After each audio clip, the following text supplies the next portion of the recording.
શ્રીનાથજીની જે દિવ્ય કથાનું રસપાન આપણે ગઈકાલથી કરી રહ્યા હતા, જ્યાં મહાપ્રભુજી પધાર્યા છે ગિરિરાજજીની ઉપર અને શ્રીનાથજી બાબા દોડતા દોડતા આવ્યા, મહાપ્રભુજીને ભેટ્યા છે, શ્રી વલ્લભ અને શ્રીજીનો મેળાપ થયો છે અને ત્યાં આજ્ઞા કરી છે કે જગુદ્ધારક રૂપે મારે બિરાજવું છે અને મારું મંદિર ત્યાં સિદ્ધ કરાવો. પણ હજી જ્યારે મહાપ્રભુજી પધાર્યા એના પહેલા શ્રીનાથજી બાબાએ પોતાની લીલા બતાવવાની શરૂઆત કરી દીધી. જો પ્રભુ પધારવાના હોય ને તો એના સંકેતો પહેલેથી જ મળવા લાગે. કોઈને ખબર હતી કે આજે જાસ્પર સેન્ટર ખુલ્યું અને એના પહેલા જ વર્ષે અમારે જવાનું ત્યાં થશે? પ્રભુ કેવા સંજોગો આપણને એક ક્ષણેમાં ખબર ન હોય. ભગવાનનું આયોજન તો વર્ષો પહેલાથી શરૂ થઈ ગયું હોય. આપણે એ પછી ખ્યાલ આવે જ્યારે કનેક્ટ કરીએ એક પછી એક બાબતોને, તો આપણને એમ થાય કે આ ભગવાને આયોજન કેટલું પૂર્વમાં કરી રાખ્યું હશે કે આવો વિચાર રાજભાઈને આવવો કે વડીલોને બેસવાની જગ્યા હેરોમાં નથી અને આ જાસ્પર સેન્ટર એમનું લેવું, એને લઈને પાછું આટલું સુવ્યવસ્થિત રીતે, ખરેખર રાજભાઈ એના માટે તમને ધન્યવાદ આપું. જે રીતે તમે મેન્ટેન કર્યું છે જાસ્પર સેન્ટર, એવું લાગે જાણે હમણાં ખુલ્યું હોય. એટલું સુંદર રીતે એની પવિત્રતા અને સ્વચ્છતા અને સુઘડતા અને વ્યવસ્થા, આ બધું જે રીતે એમને મેન્ટેન કર્યું છે, એટલે એમના આખા પરિવારને હું ખૂબ સાધુવાદ આપું છું કે જે રીતે એ લોકો સંચાલન કરે છે. ખરેખર આપણા ટ્રસ્ટીઓએ પણ આ રીતે શીખવું પડશે કે કઈ રીતે મેનેજ કરવું.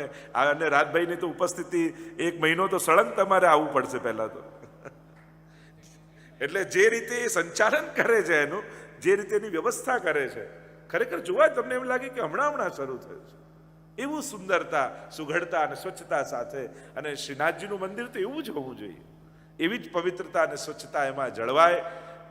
અને જ્યારે ઠાકોરજી પોતાનું આયોજન પૂર્વથી કરતા હોય, એમ રામદાસ ચૌહાણ નામના વૈષ્ણવ, બુંદેલખંડના રાજા, અને એને ત્યાં આ રામદાસજીના પિતા ચાકરી કરે. પિતાને થયું કે જો રોજ રાજાને આ સલામ મારવા આવે તો રાજા આને પણ ચાકરીમાં રાખી લે. અને આ તો પરમ ભક્ત છે, અને પરમ ભક્ત સન્માન બધાનું કરે પણ ગરજ કોઈની ના કરે. આદર બધાને હોય, રિસ્પેક્ટ બધાને હોય, સાથ બધાનો હોય, સહયોગ બધાનો હોય, સન્માન બધાનો હોય, પણ એનો ભરોસો તો ભગવાન પર હોય. રામદાસને પણ એમ થયું કે અરે હું તો પ્રભુનો ભક્ત છું, મારે વંદન કરવા હશે તો ભગવાનને કરીશ.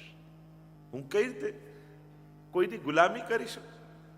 જો વૈષ્ણવ દરેકનો આદર કરે, વૈષ્ણવે બધાનું સન્માન કરવું જોઈએ, દરેક માટે આદર. જીવ ગોકુલનાથજીના તો વચનામૃતમાં જીવ માત્રનું આદર કરો. આદર બધાનું થવું જોઈએ, સન્માન બધાનું થવું જોઈએ. આયે મેરે નંદ નંદન કે પ્યારે, માલા તિલક મનોહર બાનો, ત્રિભુવન કે ઉજ્યારે. પરમાનંદાસજીના ઘરે જ્યારે સુરદાસજી, કુમનદાસજી આવ્યા ત્યારે કેવા ઊભા થઈને સન્માન કર્યા છે. અને એટલા માટે વૈષ્ણવ દરેકનો આદર સન્માન થયું, પણ એનો આશ્રય ભગવાન પર હોય. એનો આશ્રય ભગવાન, એ આશ્રય કોઈ અન્યનો ન કરે ભગવાન સિવાય. થયું કે હું સલામ મારીશ નહીં. અને આ વાત પહોંચી ફરતી રાજા સુધી. રાજાને થયું કે મારા ચાકરનો દીકરો ને મને સલામ મારવાની ના પાડે છે. બોલાવ્યા રામદાસજીને. રામદાસજી આવ્યા. રાજાએ કહ્યું કે તું ના પાડે છે સલામ મારવાની? મારા સહારાથી, મારા સહકારથી તમે લોકો ઘર ચાલે છે તમારું, ને મને ના પાડે છે. કહ્યું કે મહારાજ, ભગવાન સિવાય આ મસ્તક ક્યાંય નમે એમ નથી. આવ્યો રાજાને ક્રોધ, કાને તો રોજ 25 કોડા મારો, બંદીખાનામાં ભરો. કહ્યું કે ભલે માર ખાઈશ, પણ આ મસ્તક વૈષ્ણવનું મસ્તક છે, કોઈની ગરજે ગમે ત્યાં નમે નહીં. આ ગૌરવ લઈને ફરીએ છે. મારા ગળામાં ઠાકોરજીની કંઠી છે, મારા મસ્તકમાં ઠાકોરજીનું તિલક છે. આ મસ્તક જો વૈષ્ણવ આવે, કોઈ ભગવદી આવે, કોઈ હોય તો એના ચરણોમાં લોટવા તૈયાર છું. એવી દીનતા મારી અંદર છે. પણ તું અમારું ચલાવે છે એવું વિચારીને મારું માથું તારી આગળ નહીં નમી શકે. રાજાને આવ્યો ક્રોધ. ફરમાન કર્યો કે જેલમાં ભરીને રોજ કોડાઓ મારો. પણ ભક્તની રક્ષા તો ભગવાન પોતે કરતો હોય છે. રાજાએ કોઈ વૈષ્ણવનો અપરાધ કર્યો અને એટલા માટે ભગવાને એવી કોઈ ઘટના કરી કે બાજુના દેશનો કોઈ રાજા હતો, એને ચઢાઈ કરી આ રાજા ઉપર અને જેટલા બંદીખાનામાં ગુલામો ભરેલા હતા એ બધાને મુક્ત કરી દીધા. તો રામદાસ પણ મુક્ત થઈ ગયા. પિતા ગરજ કરાવતા હતા અને થયું કે પિતાની પાસે રહીશ તો એ કંઈ ને કંઈ એવું જ કરાવશે જેથી મારી વૈષ્ણવતાને કંઈક લાજે, અને આમ વિચાર કરી અને રામદાસ વ્રજમાં આવી ગયા. વ્રજમાં આવીને રહેવા લાગ્યા. ગિરિરાજજીની તરેટીમાં રહે, ભિક્ષા માંગીને ગુજરાન ચલાવે. એક ગુફામાં રહે. હજી ઠાકોરજી પાઠ પધારવાની વાર છે, પણ ઠાકોરજીએ મુખિયાજી પહેલા ગોતી લીધા છે. આ રામદાસજી જ્યારે મહાપ્રભુજી પધાર્યા, ઠાકોરજીને પધરાવ્યા છે પાટે, અને રામદાસજી આવ્યા બહાર, ત્યારે રામદાસજીને મહાપ્રભુજી આજ્ઞા કરી કે રામદાસ, તમે શ્રીનાથજી બાવાની સેવા કરો. સેવાનો ક્રમ સમજાવ્યો અને રામદાસને આજ્ઞા કરી, પ્રભુને આ રીતે લાલ લડાવજો, પ્રભુના સુખનો વિચાર કરજો, અમારા શ્રીનાથજીને કોઈ શ્રમ ન પડે એની સાવધાની રાખજો. રામદાસજી મુખિયા બની ગયા. સેવાનો ક્રમ સમજાવ્યો છે. શ્રી મહાપ્રભુજી પરિક્રમા કરવા માટે પધાર્યા છે અને અહીંયા શ્રીનાથજી બાવાની તો અનેકવિધ લીલાઓ શરૂ થઈ ગઈ. જે રીતે સારસ્વત કલ્પમાં ઠાકોરજીએ લીલા કરી હતી કૃષ્ણ સ્વરૂપે, એ રીતે શ્રીનાથજી સ્વરૂપે શ્રીનાથજી બાવા બાલ લીલાઓ કરવા લાગ્યા. અનેક અનેક પ્રસંગો તો ઘણા આવે છે. પાથો ગુર્જરીનો પ્રસંગ આવે છે. એ ગુજરી બાઈ, એ ગોવાલણ બાઈ રોટલી લઈને માથેથી જાય ને ઠાકોરજીએ રોટલી છીનવી લે, એની ઝૂંટવીને આરોગવા લાગે. ગોપાલ ગ્વાલનો પ્રસંગ આવે છે. અનેક અનેક પ્રકારના બાલ લીલાઓ જેમ ઠાકોરજી વ્રજમાં કરી હતી એવી શ્રીનાથજીની લીલાઓ થઈ. નરો નિત્ય ઠાકોરજીને દૂધપાન કરાવવા આવે છે. મહાપ્રભુજીએ કૃપા કરી નરો ઉપર આગળ એકવાર જે ગઈકાલે ચર્ચા કરતા હતા, અંબાલા ગામમાં પૂરણમલ નામના એક શ્રીમંત રહે. પિતાજી ગુજરી ગયા એટલે પિતાનું બધું ધન આ અંબાલામાં રહેતા પૂરણમલને મળ્યું. એકવાર સૂતા છે, જો ઠાકોરજી ક્યારે કોના પર કૃપા કરે કોણ જાણે. રાતના સ્વપ્નમાં શ્રીનાથજી બાવા આવ્યા. હવે આમણે ક્યારે શ્રીનાથજીના દર્શન કર્યા નહોતા.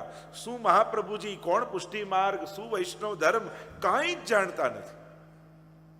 પણ સ્વપ્નમાં શ્રીનાથજી આવ્યા અને આજ્ઞા કરી, પૂરણમલ તું મારું મંદિર બનાવ. એકદમ આંખ ખુલી. અરે આ કોણ સ્વરૂપ હતું, આ કોણ મને કહી રહ્યું છે? અને રોજ આ સ્વપ્ન એને આવે. આશ્ચર્ય થયું. અમારે બી અમદાવાદમાં એક બીજું મંદિર છે અને જેનું હતું એ ઘર, એ કદાચ અન્ય ધર્મના હતા, પણ કોઈની સાથે શ્રીનાથજી દર્શન કરવા ગયા. આ સત્ય ઘટના કહું છું. અને દર્શન કરવા માટે ગયા અને શ્રીનાથજીના દર્શન કરતા હતા તો પેલા એમના સગાની સાથે ગયા હતા અને દર્શન કરતા કરતા જ્યારે દર્શન કરતા શ્રીનાથજીના, ત્યારે શ્રીનાથજી જાણે એમને કહ્યું કે મારે તારા ઘરે આવવું છે. ત્યારે પેલાને એમ થયું કે હું તો અન્ય ધર્મમાં માનું છું, તો વૈષ્ણવ પણ નથી, અને શ્રીનાથજી મને આવું જતાવે છે. આવું કઈ રીતે સંભવ થાય? મારે ઘરે શ્રીનાથજી ક્યાંથી આવે? પણ ઠીક એના 5 વર્ષ પછી એવું કંઈક થયું કે એના જ ઘરમાં શ્રીનાથજીની હવેલી થઈ અને આજે પણ એ હવેલી ત્યાં ચાલી રહી છે. તો આ પ્રભુ જ્યારે કૃપા કરે તો કોણ જાણે. ઘણીવાર કોઈ ઘણી કેટલી માળા ફેરવતો હોય, કોઈ કેટલી પાઠ કરતો હોય, પણ આ શ્રીનાથજી બાબા તો એવો નટખટ છે ને કે ક્યારે કોની જઈને આંગળી પકડી આવે કોણ જાણે. અને શ્રીનાથજી એવું જ કંઈક કર્યું.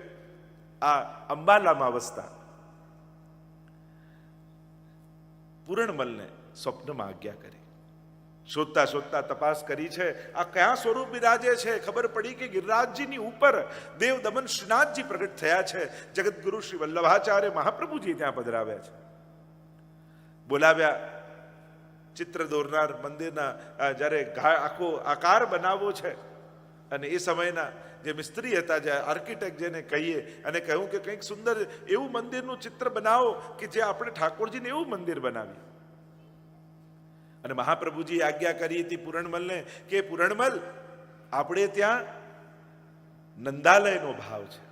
જો એટલે જ પુષ્ટિ માર્ગીય મંદિરોને હવેલી કહેવાય છે. હવેલી શબ્દ એ ફારસી વર્ડ છે. હવેલીનો મિનિંગ થાય સુસજ્જ વિશાલ ઘર, એને કહેવાય હવેલી. ઓરિજિનલી આ ફારસી વર્ડ છે. તો આપણે ત્યાં મંદિર દેવાલય જેવું નથી હોતું, પણ આપણે ત્યાં નંદાલય હોય છે કે જે સારસ્વત કલ્પમાં ઠાકોરજી પ્રગટ થયા બ્રજમાં ગોકુલમાં, અને નંદ બાબાનો જે મહેલ હતો, નંદ બાબાનું ઘર, એને કહેવાય નંદાલય. તો એ વિશાળ મહેલને કારણે, એ વિશાળ ઘરને કારણે આપણે ત્યાં આપણા ધર્મ સ્થાનોને હવેલી શબ્દથી ઓળખીએ છીએ. તો ઓરિજિનલી વૈષ્ણવ ધર્મે આપેલો આ એક સુંદર શબ્દ હવેલી શબ્દ છે. કારણ કે આપણે ત્યાં એ ભાવ છે કે ગુરુના ઘરમાં ઠાકોરજી બિરાજે છે, શ્રી મહાપ્રભુજીના ઘરમાં ઠાકોરજી બિરાજે છે. તો નંદાલયનો ભાવ છે. અને એટલા માટે આવું ચિત્ર બનાવવામાં આવ્યું શ્રીનાથજીના મંદિરનું. પણ જ્યારે જ્યારે ચિત્રકાર ચિત્ર બનાવે તો આપમેળે એ ચિત્રમાં ધ્વજા થઈ જાય અને શિખર બની જાય. હવે મહાપ્રભુજી આજ્ઞા કરી હતી કે ઘર જેવું આકાર બનાવજો. એક વાર કર્યું, બે વાર કર્યું, ત્રીજી વાર થયું, પાછું એવો જ નકશો બની જાય કે પાછી એમાં ધજા હોય ને શિખર હોય. મહાપ્રભુજી કે મારો વિચાર તો નંદાલય બનાવવાનો છે, પણ શ્રીજીની શું ઈચ્છા છે? અને ત્યારે શ્રીનાથજી બાબાએ જણાવ્યું કે શ્રી વલ્લભ, મારી ઈચ્છા છે કે અહીંયા દેવાલયની રીત રહે. આ એક સ્થાન એવું બને જ્યાં શિખર અને ધ્વજા હોય અને સમસ્ત જીવોના ઉદ્ધાર માટે હું બિરાજમાન થાઉં. અને આમ શ્રીનાથજી બાબાની ઈચ્છાથી શ્રીનાથજીનું મંદિરનો આકાર જ્યારે બનવામાં આવ્યો ત્યારે ધ્વજા અને શિખર સાથે બનવામાં આવ્યો. અને એટલા માટે તમે પુષ્ટિ માર્ગની બધી હવેલીમાં ફરીને આવો, ક્યાંય તમને ધ્વજા શિખર નહીં દેખાય. એટલે આપણે ત્યાં મંદિર એક શબ્દ એક જ જગ્યા માટે વપરાય છે, અને એ છે નાથદ્વારામાં શ્રીનાથજીનું મંદિર કહેવાય, બાકી બધે હવેલી કહેવાય છે. અને એટલા નાથદ્વારામાં શ્રીનાથજીની ઈચ્છાથી ધ્વજાઓ છે અને શિખર છે. તો આ ભાવના આપણે ત્યાં શ્રીનાથજીની કૃપાથી થઈ. અને પૂરણમલને તો એમ હતું કે હમણાં બધું બાંધી દઈશ, મારી પાસે ઘણું ધન છે. પણ મંદિરો ધનથી બનતા નથી, શ્રદ્ધાથી બનતા હોય છે. મદ આવ્યું ધનનું કે મારી પાસે ઘણું છે, હું બધું કરી દઈશ, પણ જ્યાં પાયાનો ખાડો ખોદ્યો એનું બધું ધન એમાં જ લાગી ગયું, ખાડો ખોદવામાં. શ્રીનાથજી બાબાએ કંઈક એવું ચમત્કાર કર્યો. ખાડો ખોદાતો જ જાય ને પાયો ભરાય જ નહીં, ભરાય જ નહીં, ભરાય જ નહીં. બધું ધન એમાં ખર્ચાઈ ગયું અને ધન ખૂટ્યું પૂરણમલ પાસે. અરે ભગવાનની આજ્ઞા છે, અને ભાગ્યશાળી હોય એને ભગવાન પોતે આજ્ઞા કરે. આજે કેટલી મોટી કૃપાની વાત છે જ્યારે ભગવાન આપણને મંદિર બાંધવામાં નિમિત્ત કરે. આપણા દરેક હિન્દુઓ માટેનું સૌથી મોટું પુણ્ય, સર્વોચ્ચ પુણ્ય કાર્ય જો કોઈ કહેવાય હિન્દુ તરીકે, તો ભગવાનનું મંદિર બાંધવું.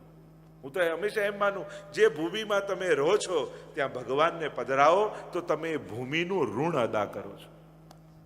કારણ કે આ ભૂમિનું ઋણ છે. જે ભૂમિએ આપણને ભોજન આપ્યું, જેને સુખ આપ્યું, ધન આપ્યું. ભારત તો વંદનીય છે જ, પણ આ યુકેની ભૂમિ કે જેણે તમને આવું સુખી જીવન આપ્યું, તો આ ભૂમિનું ઋણ અદા કઈ રીતે કરશો? તો કે જ્યારે આ ભૂમિમાં તમે ભગવાનને પધરાવો છો ત્યારે આ ભૂમિનું ઋણ અદા તમે કરો.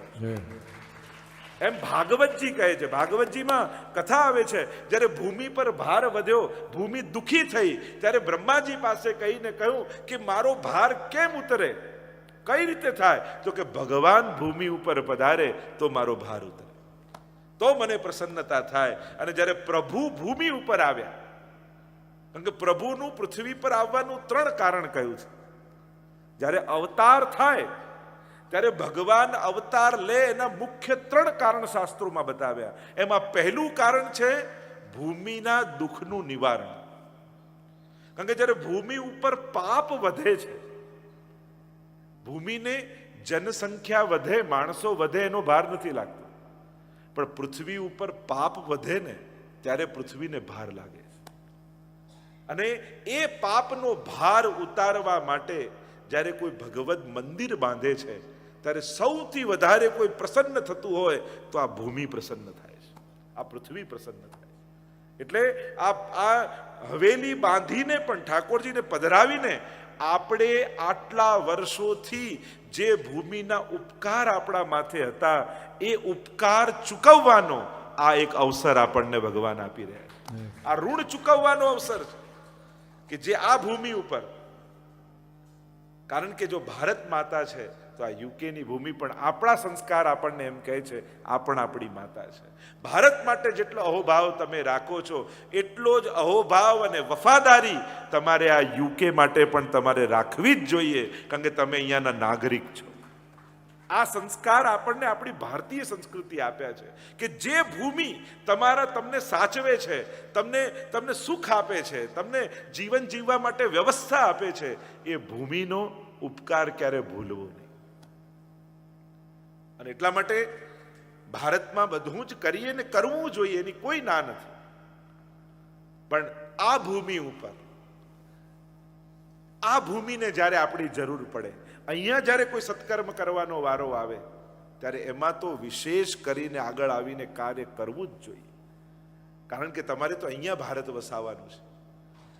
તો 3 કારણ જે ભગવાનના આવવાના હોય છે, એમાં પહેલું કારણ પૃથ્વી હોય છે, પહેલું કારણ, એમ પુરાણો કહે છે. બીજું કારણ ગાય હોય છે, કારણ કે ભારતીય સંસ્કૃતિનું એક પ્રતીક છે ગાય. પૃથ્વીને પૃથ્વી તત્વ કોઈ પાછું આપતું હોય ને તો એ ગાય છે. એની તો અત્યારે એની ચર્ચા નથી કરતો. તો જેમ ગાયની રક્ષા ભારતમાં આપણે બધા જ ગૌશાળામાં મદદ કરીને કરીએ છીએ, એમ જ અહીંયા પણ જો લંડનની ભૂમિમાં ગૌશાળા ચાલતી હોય તો અહીંયા મદદે આપણે ઊભા રહેવું જોઈએ, કારણ કે જ્યાં ગાયની રક્ષા થાય એ ઉત્તમ કાર્ય છે. અને ત્રીજું, ભગવાનનું આવવાનું કારણ એ ભક્તો છે.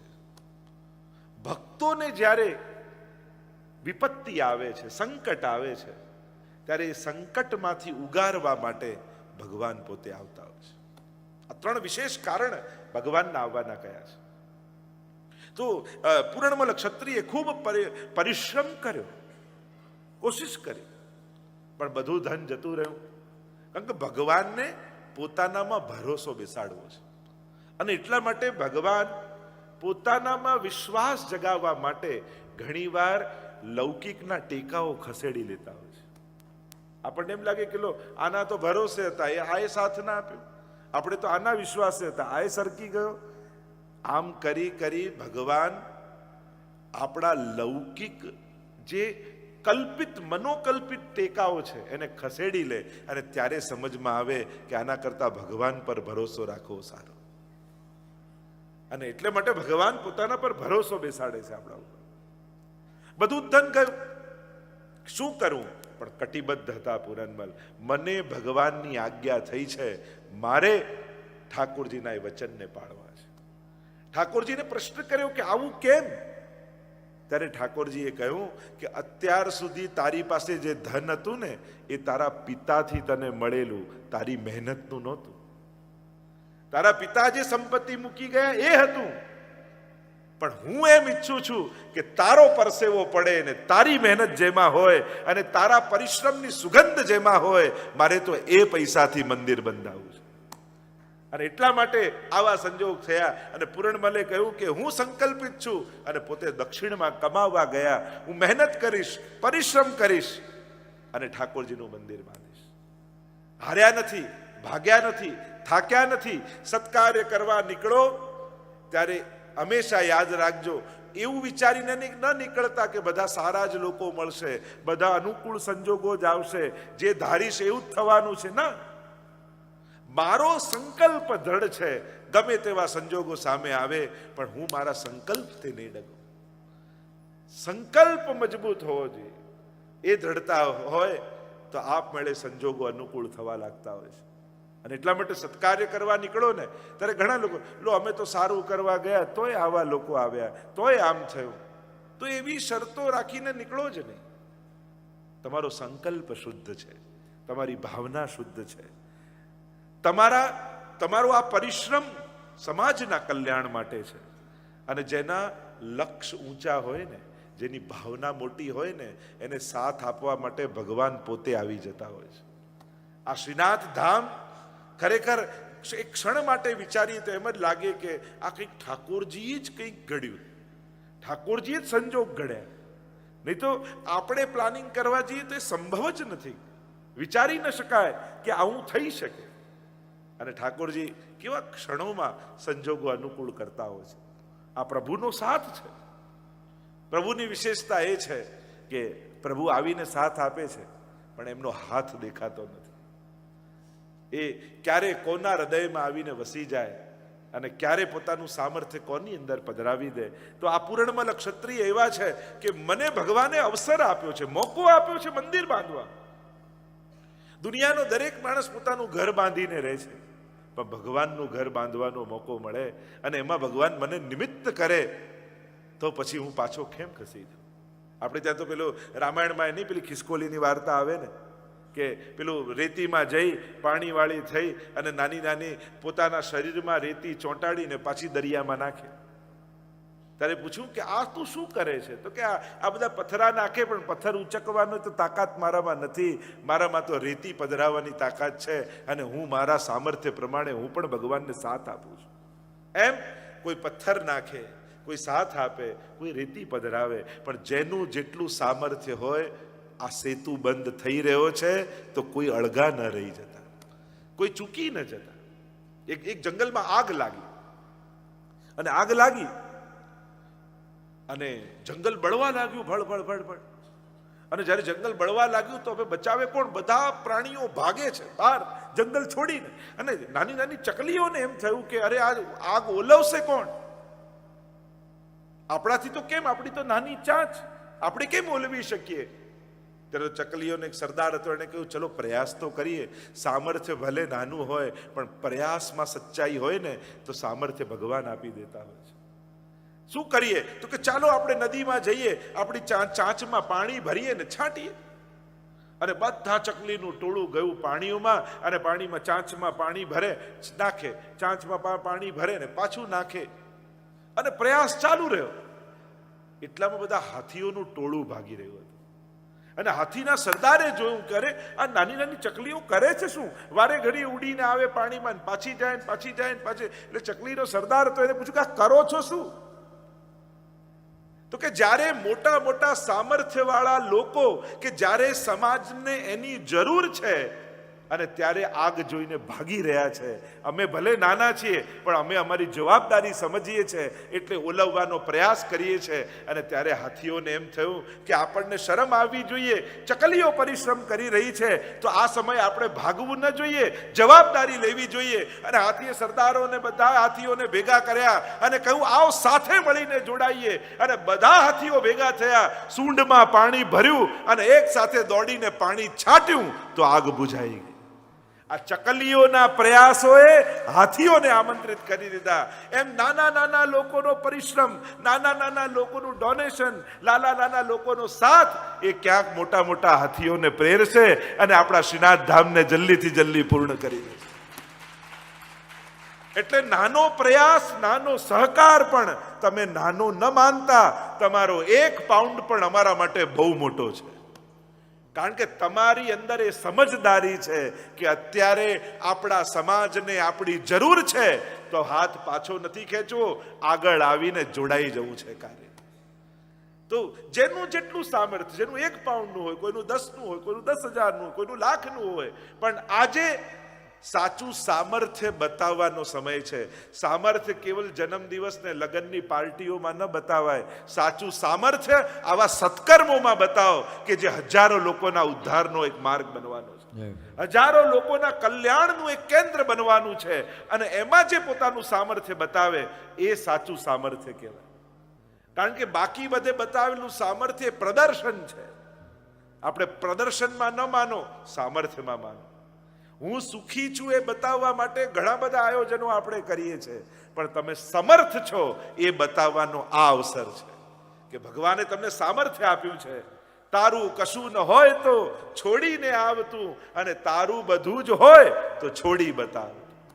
જો તમે માલિક હો, અમારે તો યુવાનો ઘણા કે મમ્મી પપ્પા તમારું તમે કમાઓ, તમારા સત્કાર્યમાં ખર્ચો, અમારે નથી જોઈતું, અમે મહેનત કરીને કહીશું. પાશ્ચાત્ય સંસ્કૃતિનું અહીંયા આ જગતમાં આ પાશ્ચાત્ય દેશોમાં એ વિશેષતા છે કે બાળકો પણ બહુ વડીલોની એ આગ્રહ નથી રાખતા. આ તો વડીલોને પેલું જૂનવાણી હોય ના મારા દીકરાનું ને એના પછી ને એના પછી ને એના પછી. અરે એ લોકો કમાઈ જ લેવાના. જો બગડેલા હશે તો ગમે તેટલું મૂકી જાઓ ઉડાડી જ દેવાના છે, અને હોશિયાર હશે તો કઈ નહીં મૂકી જાઓ તો કમાઈ જ લેવાના છે. એટલે તમને અવસર મળ્યો છે શ્રીનાથ ધામ બાંધવાનો, તો જોડાઈ જ જાઓ. હવે પ્રતીક્ષા ન કરો, બાળકો તો કરવાના જ છે એનું, પણ એવું કંઈક કરી જાઓ કે કેવલ પૈસાને જોઈને તમને યાદ ન કરે, પણ મંદિરની બાજુમાંથી પસાર થાય અને મંદિરને જોઈને તમને યાદ કરે, તો તમારા જીવનની સફળતા કહેવાય. કે આ સત્કાર્ય થતું હતું ત્યારે મારા બાપુજી સાથે હતા, આ સત્કાર્ય થતું હતું ત્યારે મારા વડીલો સાથે હતા. એટલે આવા સદકાર્યોના જ્યારે વિચાર અને વાત નીકળે ત્યારે તમારા બાળકો તમારું એક્ઝામ્પલ આપે, તમારા આવતી પેઢીને એવું કંઈક કરવાનો અવસર છે. કારણ કે ઘરમાં જ્યારે વાત નીકળે તો તું તમારા ગયા પછી તમે શું ઈચ્છો છો કે તમારા પૌત્રા સાથે તમારો દીકરો વાત કરતો હોય તો કઈ વાત નીકળે ત્યારે તમને યાદ કરે. ધંધાની વાત નીકળે ત્યારે, મોજ શોખની વાત નીકળે ત્યારે, ફરવાની વાત નીકળે ત્યારે, પહેરવા ઓઢવાની વાત નીકળે ત્યારે, કે જ્યારે સંસ્કારની વાત નીકળે, ઉદારતાની વાત નીકળે, દાનની વાત નીકળે, સત્કર્મોની વાત નીકળે, ત્યારે એને કોઈ બહાર એક્ઝામ્પલ ગોતવા ન જવું પડે. ત્યારે તમારો દીકરો એમ કે જો આપણા દાદા છે ને એના જેવું તું થજે બેટા. એણે જો કેવા સત્કાર્યો સમાજમાં કર્યા, આજે હજારો લોકો એનો લાભ લઈ રહ્યા છે. બેટા સારું કરવું હોય ને તો દાદાનો ફોટો ઘરમાં રાખજો. શું તમે ઈચ્છો છો તમારો પૌત્ર એક નાનકડો ફોટો એના ટેબલ પર તમારો રાખે અને જીવનમાં એને પ્રેરણા મળે તમારાથી? ત્યારે આપણા જીવનની સફળતા કહેવાય. બાકી આ દેશમાં છે તો બધાનું પૂરું તો થવાનું જ છે, એમાં કોઈ શંકા છે જ નહીં. બધા પોતપોતાની રીતે પૂરું કરે જ છે અને કરવાના જ છે. પણ જ્યારે આવા સંજોગો સામે હોય ત્યારે સમર્થોએ સામે આવવું જોઈએ. આ જવાબદારી લેવાનો સમય છે, જવાબદારીઓથી ભાગવાનો સમય નથી. કારણ કે સમય ચૂકી ગયા ને, મંદિર તો કોઈનાથી અટકવાનું નથી, એ તો થવાનું જ છે. આ તો નિશ્ચિત વાત, ઠાકોરજીને બાંધવું છે અને ઠાકોરજી કરવાના જ છે. પણ આપણી સામે આવેલો સમય જતો રહેવાનો છે, આપણી સામે આવેલી તક જતી રહેવાની છે. બસ તક ન ચૂકી જતા, નહીં તો અફસોસ રહી જશે. આ પાયાના પથ્થર બનવાનો સમય છે. અમારે જ્યારે અમદાવાદમાં વ્રજધામ હવેલી બનતી હતી અને કથા ચાલતી હતી એની, અત્યારે તો કાંઈ નહોતું. એક અંધ ગુરુકુળ એ કથાની આગળ, અને એનો એક ચોકીદાર, સાવ ગરીબ માણસ, એકલો રહે. અને જ્યારે કથામાં આવી અપીલ થઈ કે આવું સુંદર કાર્ય થવાનું છે સમાજમાં, આપણા ગામમાં, ત્યારે એણે આખી જિંદગી ભેગી કરેલી 50,000 રૂપિયાની બે એફડી એની પાસે, આખું જિંદગીની મૂડી. અને કથામાં સાવ ફાટેલા મેલા કપડા, જાણે કોઈ ઘૂસવાય ન દે. અને કથામાં આવ્યો કે અમારે મહારાજશ્રીને મળવું છે. અને બધાને થયું કે આ કોણ વ્યક્તિ, ક્યારે કોઈ એને કોઈ કંઠી, ન કોઈ બ્રહ્મસંબંધ, ન કોઈ વૈષ્ણવ કે કઈ જ નહીં, ખાલી શ્રદ્ધા વાળો માણસ, એક ભક્તિ વાળો ને સદવિચાર વાળો. જો કેવા લોકો આવીને સાથ આપી જતા હોય છે ભગવાનના કાર્ય. અને એને લઈને આવ્યા બધા કાર્યકર્તાઓ, પોતે લઈને આવેલો કે આ 50,000ની બે એફડી મારી જિંદગી ભરની મૂડી છે, અને હજી પાકવાને 3 મહિનાની વાર છે. પણ મારી ઈચ્છા છે કે કાલે તોડાઈને આને સેવામાં લઈ લો. આ મારી જિંદગીની મૂડી, કારણ કે આટલું સારું કાર્ય થવા જઈ રહ્યું છે. અને મને એમ થાય જિંદગીમાં હું કંઈ પુણ્ય કરીને જાઉં અને મારું બધું ભેગું. મેં કીધું તો રહેવા દે, તારા જીવનમાં કામ લાગે. ના, મને સારો વિચાર. મેં કીધું 3 મહિના પછી આપજે તો થોડા પૈસા તને મળી જાય. લોકો ના, કોને ખબર કાલે મારો વિચાર ફરી જાય તો? મને મારા મન ઉપર ભરોસો નથી. આજે મને જે વિચાર આવ્યો છે, કાલે પણ મારું મન આવું જ રહેશે એવો ભરોસો મને મારા પર નથી. અને એટલા માટે સારા વિચારને હું ગુમાવવા નથી માંગતો. કાલે તોડાઈ અને સ્વીકાર કરો. અને અમે લોકોએ કહ્યું હતું કે જ્યારે હવેલીનું ખાતમુહૂર્ત થશે અને પાયો ખોદાશે ત્યારે પહેલી ઈંટ અમે તારા હાથે રખાવીશું. કારણ કે એના લાખ રૂપિયાથી બીજા કરોડ રૂપિયા ખેંચાઈને આવી ગયા. અને અમે પહેલી ઈંટ એક બહેરા મૂંગાના એક આશ્રમ હતું, એના ચોકીદારના હાથે અમે હવેલીની પહેલી ઈંટ એના હાથે મુકાઈ. વિચાર કરો, ભગવાનના કાર્યો ભગવાન કેવા કેવા કોઈના દિલમાં વસીને કરી જતા હોય, આપણને કલ્પનાય ન થાય, આપણને વિચારે ના કે કોણ આવીને નિમિત્ત બની જાય છે. તો આ ભગવાનની પ્રગટ લીલાઓ છે. ચમત્કાર તો બહુ નાનો શબ્દો છે.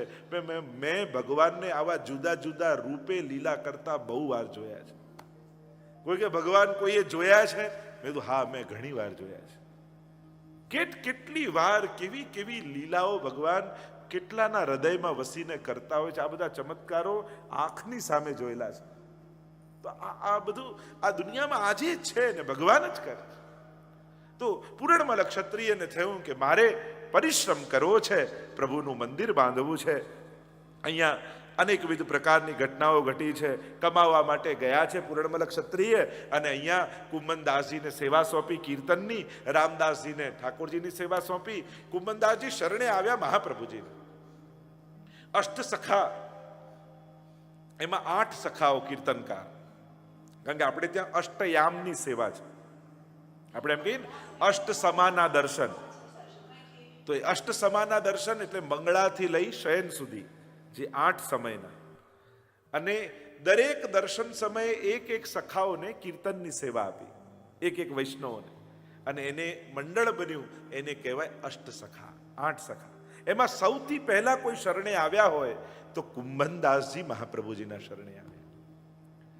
કુંભનદાસજી આવ્યા, બ્રહ્મ સંબંધ લીધું, અને મહાપ્રભુજી આજ્ઞા કરી સમય સમય પર આપ કીર્તન ગાન કરે. અને કુંભનદાસજી પર શ્રીનાથજી બાબાની એવી કૃપા, રોજ શ્રીનાથજી બાબા કુંભનદાસજીના ઘરે પધારે. અને કુંભનદાસજી પણ એવા વિરક્ત વૈષ્ણવ. જો ભક્તોને આપણે ક્યાંક ક્યાંક જોઈએ તેમ લાગે કે સાવ વિરક્ત અવસ્થામાં, ગરીબી અવસ્થામાં, આપણને થાય કે આવું કેમ? તો એ એમના ભાગ્યનું ફળ નહોતું, એ એમની પસંદગી હતી. એમને ભગવાન સિવાય મન બીજે જાય એવું કાંઈ જોઈતું જ નથી. આ કુંભનદાસને સ્વયં રાજા માનસિંહ આવેલા કે તમે કહો તો 12 મહિનાનું અનાજ ભરાવી દઈએ, તમે કહો તો સોનાની આરસી તમને આપી દઉં. પેલો કે ભગવાનને છોડીને મન બીજે જાય એવું મારે જીવનમાં કાંઈ જોઈતું નથી. રોજ શ્રીનાથજી બાબા એમને ત્યાં ખેલવા આવે. રોજ માખણ ચોરી કરવા માટે કુંભનદાસજીને શ્રીનાથજી બાબા સાથે લઈ જાય. 7 દીકરા કુંભનદાસ. પૂછ્યું એકવાર ગુસાઈજીએ, કુંભનદાસ તમારે કેટલા દીકરા છે? ત્યારે કુંભનદાસજીએ કહ્યું મારે 1.5 દીકરા છે. અમે તો સાંભળ્યું 7 છે. કુંભનદાસજી કહે કે એક દીકરો છે એ સેવા અને સત્સંગ બંને કરે એટલે એ આખો દીકરો, બીજો દીકરો છે એ ગાયની સેવા કરે છે એટલે સત્સંગ નથી કરતો એટલે અડધો દીકરો, અને બીજાને તો ભગવાનમાં ભાવ જ નથી એટલે એમને તો હું માનતો જ નથી. મારે 1.5 દીકરા છે એમ કહ્યું. કુંભનદાસજીને એવી અનન્ય આસક્તિ શ્રીનાથજી બાબામાં છે. અનેક અનેક પદો, કીર્તન સાહિત્ય, અને એવો નિયમ શ્રીનાથજી બાબાના મંગળાના કીર્તન ગાવાનો કુંભનદાસને છે કે શ્રીનાથજીને છોડીને એક દિવસ પણ બહારગામ જતા નથી. કારણ કે મારો આગ્રહ છે મારી સેવા ન છૂટે. જો તમને જે કંઈ પણ સેવા મળી હોય ને, એ ફૂલ ઘરની હોય કે ભંડાર ઘરની હોય, પ્રસાદ લેવડાવવાની હોય, કાઉન્ટર પર બેસવાની હોય, વ્યવસ્થા કરવાની હોય, પણ એ સેવા એવી નિષ્ઠાથી કરજો કે મને ઠાકોરજી મળશે ને તો અહીંયા જ મળશે. પ્રસાદ વાળો હંમેશા એ જ વિચાર કરું કે મને ભગવાન મળશે ને તો એકવાર થાળી લઈને સામે ઉભેલો ભગવાન મળશે. લાઈન કરાવનારે એમ વિચાર કરું કે મને ઠાકોરજી મળશે ને તો આ લાઈનમાં જ મળશે. આવી નિષ્ઠા સેવામાં થાય ને ત્યારે એ સેવા ફલીભૂત થતી હોય. અને બને તો આપણી મળેલી સેવા કોઈ પણ સંજોગોમાં બને તો છોડવી નહીં, કારણ કે સૌભાગ્યથી સેવા મળે છે. અને એટલા માટે એ સેવા કદાચ રેકગ્નાઇઝ કરી તો ઠાકોરજીની કૃપા, કદાચ આપણું નામ ભૂલાઈ ગયું તો એમ માનવું જો ઠાકોરજીએ કેવી કૃપા કરી, મારી સેવા પોતાની પાસે રાખી, કોઈને ખબર ન પડવા દીધી. સારી સમજ નહીં હોય ને તો ઉત્તમ સેવા મળી હશે ને તો એ હાથમાંથી છૂટી જશે. સમજ ઉત્તમ રાખો સેવા કરતી વખતે. આપણા બધાની તકલીફ શું થાય? સારું કરવા નીકળ્યા હોઈએ, લો આની જોડે આટલું આટલું કર્યું આના માટે તોય એણે આવું કર્યું, હવે તો કોઈની મદદ જ નહીં કરવાની, આવું કરીએ ને આપણે. કરવા ગયા હતા સારું ને મન બગાડીને ઘરે પાછા આવીએ, ઓલવેઝ આવું જાય ને. પણ એક વસ્તુ સમજો, દરેકના હાથમાં પુણ્યો લખાયેલા હોતા નથી. તમારા ભાગ્યમાં પુણ્ય કરવાનું, મદદ કરવાનું લખાયેલું હતું તો તમે કરી શક્યા, પણ સામેવાળાના ભાગ્યમાં નહોતું એટલે એ તમારી જોડે સારું ન કરી શકે. કારણ કે એ તો કૃપા જેના ઉપર હોય ને એના જ હાથથી પુણ્યો થાય. ત્યારે એ ક્રોધ કરવા લાયક નથી, દયા ખાવા લાયક છે, જોને બિચારાના નસીબમાં પુણ્યો જ નથી. નહીં તો આપણી તકલીફ શું થાય, કરવા ગયા હોય સારું તો બે સારું કરવા જઈએ ત્યારે બે વસ્તુ લઈને આવીએ. ક્યાંક સફળ થઈએ તો અહંકાર લઈને આવીએ, જો ને આપણા જેવું કોઈ નહીં તો આપણે એક બીમારી છે.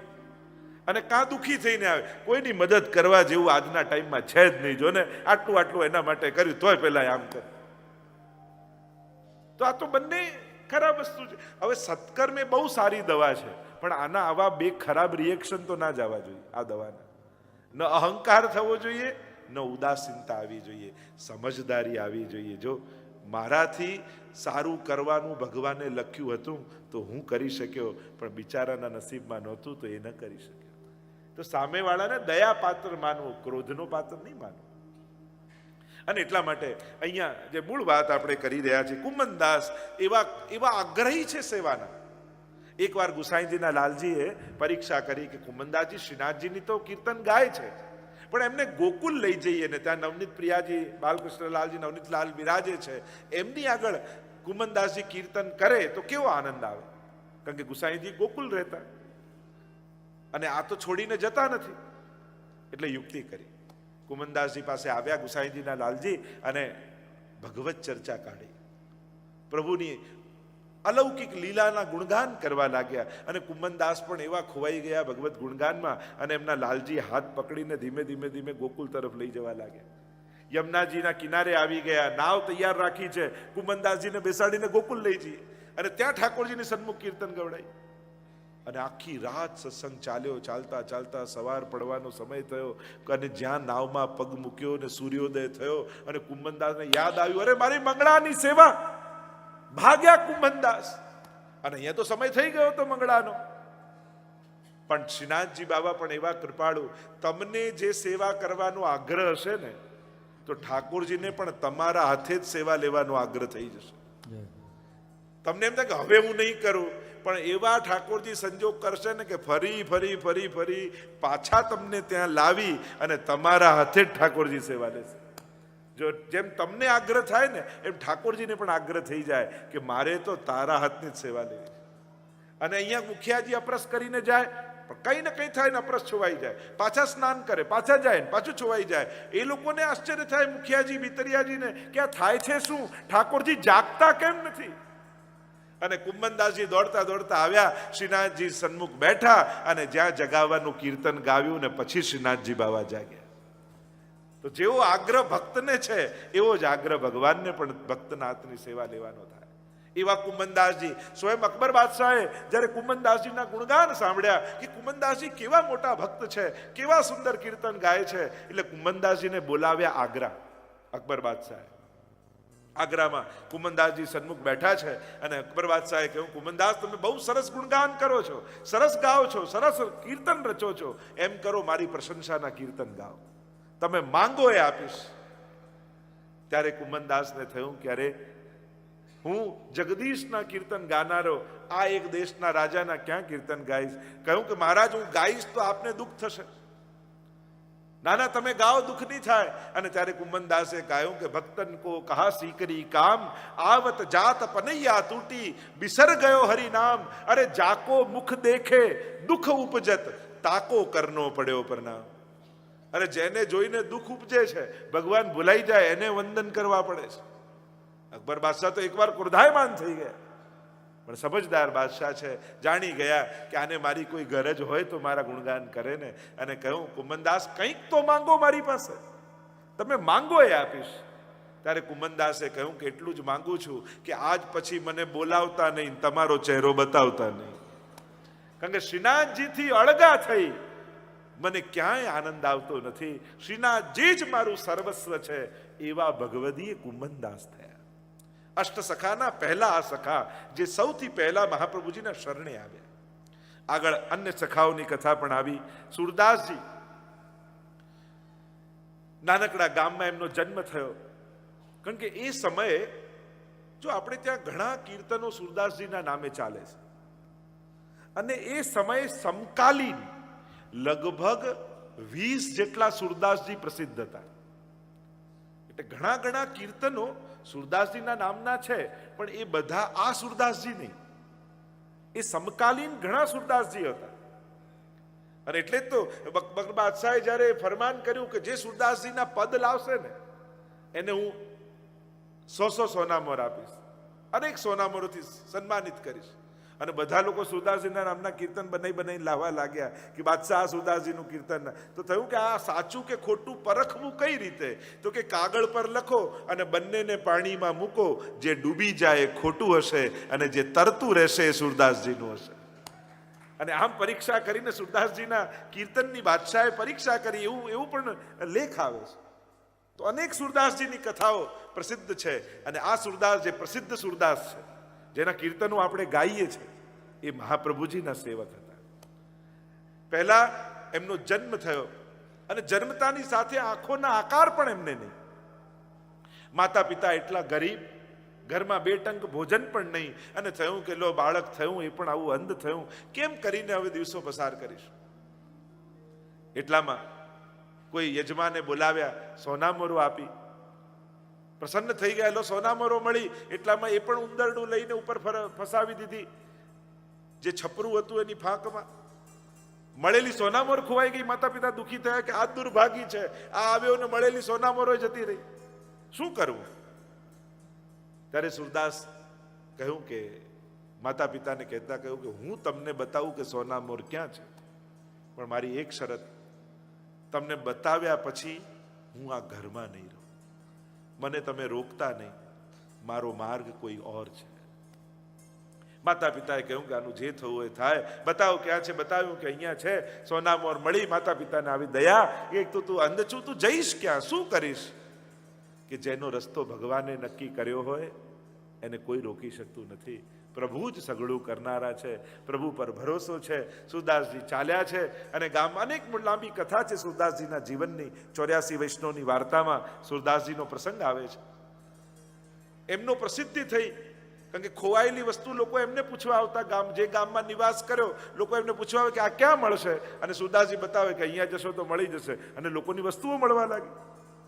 અને હવે તો યશ વધવા લાગ્યો સુરદાસજીનો. રોજ રાતના કીર્તન કરે અને લોકો એમના શિષ્યો બનવા લાગ્યા. દિવસો વીત્યા અને સુરદાસજીને એક રાતના વિચાર આવ્યો કે હું તો સેવક બનવા માટે નીકળ્યો છું, શિષ્ય બનવા માટે નીકળ્યો છું, શિષ્યો બનાવવા માટે નથી નીકળ્યો. અરે આ હું ક્યાં ફસાઈ ગયો? અને વિચાર કરતા થયું કે મારે તો પ્રભુને પામવા છે. અને કોઈને કહ્યા વગર સુરદાસજી ઘર છોડીને નીકળી ગયા.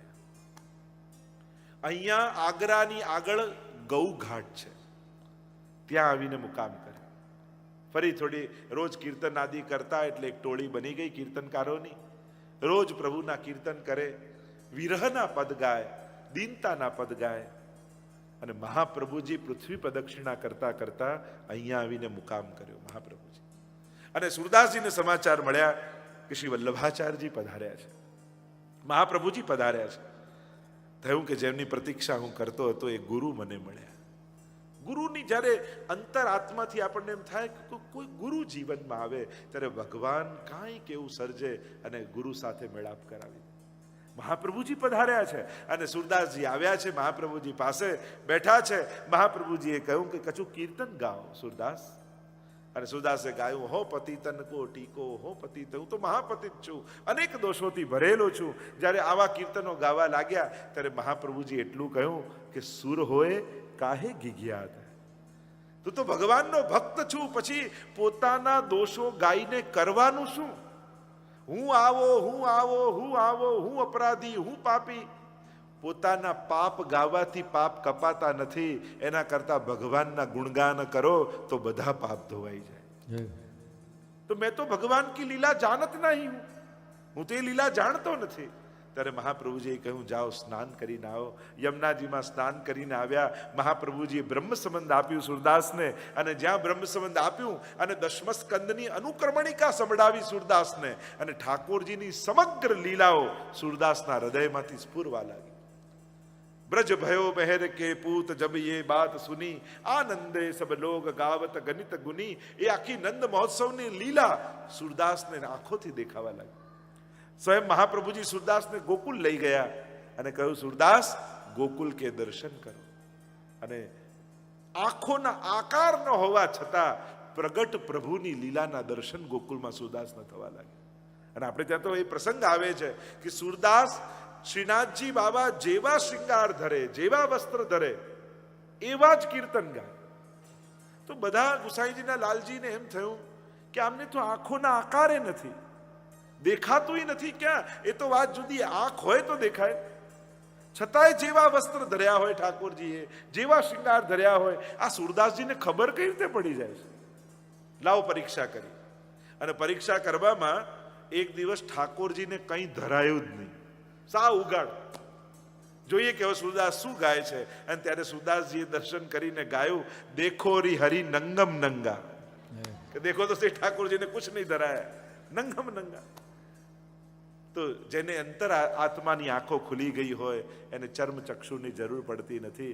એવા આપણા સુરદાસ મહાપ્રભુના સેવક થયા અને એમને પણ શ્રીનાથજીની સેવામાં રાખ્યા અને શ્રીનાથજીના ખૂબ ગુણગાન વિવિધ પ્રકારની. કારણ કે સુરદાસજીનો મનોરથ હતો કે મારે 1.25 લાખ કીર્તન રચવા છે. અને હવે સમય ઘણો થઈ ગયો, અવસ્થા થઈ ગઈ, હજી 25,000 પદ રચવાના બાકી છે. મનમાં તાપ થાય છે સુરદાસને કે અરે મારો મનોરથ અધૂરો રહી જશે. મારો મનનો મનોરથ છે કે 1.25 લાખ કીર્તન રચવા છે. અને ત્યારે એમ કહેવાય છે કે સ્વયં શ્રીનાથજી બાવાએ આવી અને 25,000 પદ પોતે સુરદાસજીના નામે રચ્યા. એટલે જે સુરદાસજીના કીર્તન છે અને એ કીર્તનમાં સૂર શ્યામ એવી જ્યાં છાપ છે, એ કીર્તન સ્વયં શ્રીનાથજીએ રચ્યા છે. નહીં તો પ્રાય સુરદાસજીના પદોમાં એમની છાપમાં સૂરજદાસ, સૂરદાસ આવી 2 છાપ છે. અને સૂર શ્યામ એ જે છાપ છે એ સ્વયં શ્રીનાથજી બાવાએ રચેલું છે. તો આ શ્રીનાથજી બાવાએ એમનો મનોરથ પૂરો કર્યો છે. તો એવા સુરદાસજી શરણે આવ્યા. આગળ કૃષ્ણદાસ અધિકારી શરણે આવ્યા. અનેક કથાઓ તો મહાપ્રભુજીનું જીવન ચરિત્ર અને શ્રીનાથજીનું ચરિત્ર જ્યારે સાથે સાથે જોતા જઈએ તો બધી કેટલા પ્રસંગો આપણને જીવનમાં મળે. પણ આપણે તો અમુક પ્રસંગોનો સ્પર્શ કરવાનો છે, કારણ કે એટલો એવો સમય પણ આપણી પાસે નથી. કૃષ્ણદાસ અધિકારી શરણે આવ્યા છે અને શ્રી વલ્લભ પતિત ઉદ્ધાર જાનો, આપણા ગુજરાતના કૃષ્ણદાસ અધિકારી કે જેમણે આખો શ્રીનાથજીનો વહીવટ સંભાળી લીધો, બધું જ સંચાલન સંભાળી લીધું અને ઉત્તમમાં ઉત્તમ રીતે શ્રીનાથજીનું સંચાલન થાય એવી પ્રકારની વ્યવસ્થા કરી. અહીંયા પૂરણમલ ક્ષત્રિય ધન કમાવીને પાછા આવ્યા છે. મહાપ્રભુજી પધાર્યા છે અને બધું જ ધન લગાવી દીધું શ્રીનાથજીનું મંદિર બાંધવામાં. અને સુંદર મંદિર ગિરિરાજજીની ઉપર, આજે પણ તમે જતીપુરા જાઓ ત્યાં ઉપર ગિરિરાજ પર્વતની ઉપર શ્રીનાથજીનું સુંદર અને ભવ્ય મંદિર બાંધ્યું છે. બધાને આનંદ થઈ રહ્યો છે. શ્રીનાથજી બાવા પ્રસન્ન થઈ રહ્યા છે, મહાપ્રભુજી પ્રસન્ન થઈ રહ્યા છે. અને અક્ષય તૃતીયાનો દિવસ આવે અને અક્ષય તૃતીયાના દિવસે જ્યારે મંદિરનું સમગ્ર કામ પૂરું થયું છે અને ત્યારે મહાપ્રભુજી નિર્ધારિત કર્યું છે કે અક્ષય તૃતીયાના દિવસે આપણે શ્રીનાથજી બાવાને પાઠ પધરાવીશું. અને ચારે બાજુ સમાચાર વ્યાપી ગયા છે. દેશ પરદેશથી વૈષ્ણવો દૂરથી આવી રહ્યા છે. અક્ષય તૃતીયાના દિવસે શ્રીનાથજીમાં ભીડ ઉમડી છે. સમગ્ર વ્રજવાસીઓથી આખું મંદિર ભરાયું છે. ચારે બાજુ ઢોર નગારા વાગી રહ્યા છે, મંગલ વાદ્યો વાગી રહ્યા છે, ઝાલર ઘંટા વાગી રહ્યા છે. શ્રીનાથજીના સુંદર શણગાર મહાપ્રભુજીએ ધર્યા છે. ઉપર કુલે જોડના શૃંગાર ધર્યા છે. મહાપ્રભુજીએ સુંદર કેસરી વસ્ત્રો શ્રીનાથજી બાવાને ધરાવ્યા છે. અને અહીંયા જ્યાં રાજભોગના દ્વાર ખુલ્યા, ચારે બાજુ જયઘોષ શ્રીનાથજી બાવાનો થવા લાગ્યો છે. અરે શ્રીનાથજી બાવા નવા મંદિરમાં પાટે પધરાવ્યા, બધાનો હરખ માતો નથી, બધાની રંચક રંચક સેવા શ્રીનાથજીના મંદિરમાં લાગેલી છે. અને પૂર્ણમલ ક્ષત્રિય તો દૂર ઉભા ઉભા ખૂણે ઉભા હરખાઈ રહ્યા છે. શ્રીનાથજી બાવાના મુખારવિંદ તરફ દ્રષ્ટિ કરી રહ્યા છે. શ્રીનાથજી બાવા મરકી રહ્યા છે, પ્રસન્ન થઈ રહ્યા છે. શ્રીનાથજી બાવા મારું નવું મંદિર પૂર્ણમલે બાંધ્યું છે. ચારે બાજુ આનંદ કિલ્લોલ થઈ રહ્યા છે. વૈષ્ણવ નંદ ઘેરા આનંદ ગાઈ નાચી રહ્યા છે. અહીંયા અષ્ટ સખાઓ સામે બિરાજ્યા છે, વધાઈ ગાન થઈ રહ્યા છે. કોઈ પખાવજ વગાડે, કોઈ ઝાંઝ વગાડે. બધાઈ કો દિન નીકો આજ, બધાઈ કો દિન નીકો, બધાઈ કો દિન નીકો આજ, બધાઈ કો દિન નીકો આજ, બધાઈ કો દિન નીકો આજ, બધાઈ કો દિન નીકો. બધાઈ ગાન થઈ રહ્યા છે. ઝાલર ટકોરા ઘંટા નિશાન વાગી રહ્યા છે. અને પાટોત્સવનો સમય આવ્યો છે. શ્રી મહાપ્રભુજીએ સુંદર થાળમાં કંકુ, અક્ષર, નારિયેલ, લાલ ઉપરણો આદિ તૈયાર કર્યા છે. પૂર્ણમ ક્ષત્રિય આગળ બેઠા બેઠા દર્શન કરી રહ્યા છે. આજે મારો મનોરથ પૂરો થઈ રહ્યો છે. ઠાકોરજીએ કેવી કૃપા કરી. વર્ષોનો મનોરથ હતો. 20 વર્ષ સુધી એમણે મહેનત કરી, પરિશ્રમ કર્યો, ધન ભેગું કર્યું અને શ્રીનાથજીના મંદિરમાં સમર્પિત કરી દીધું.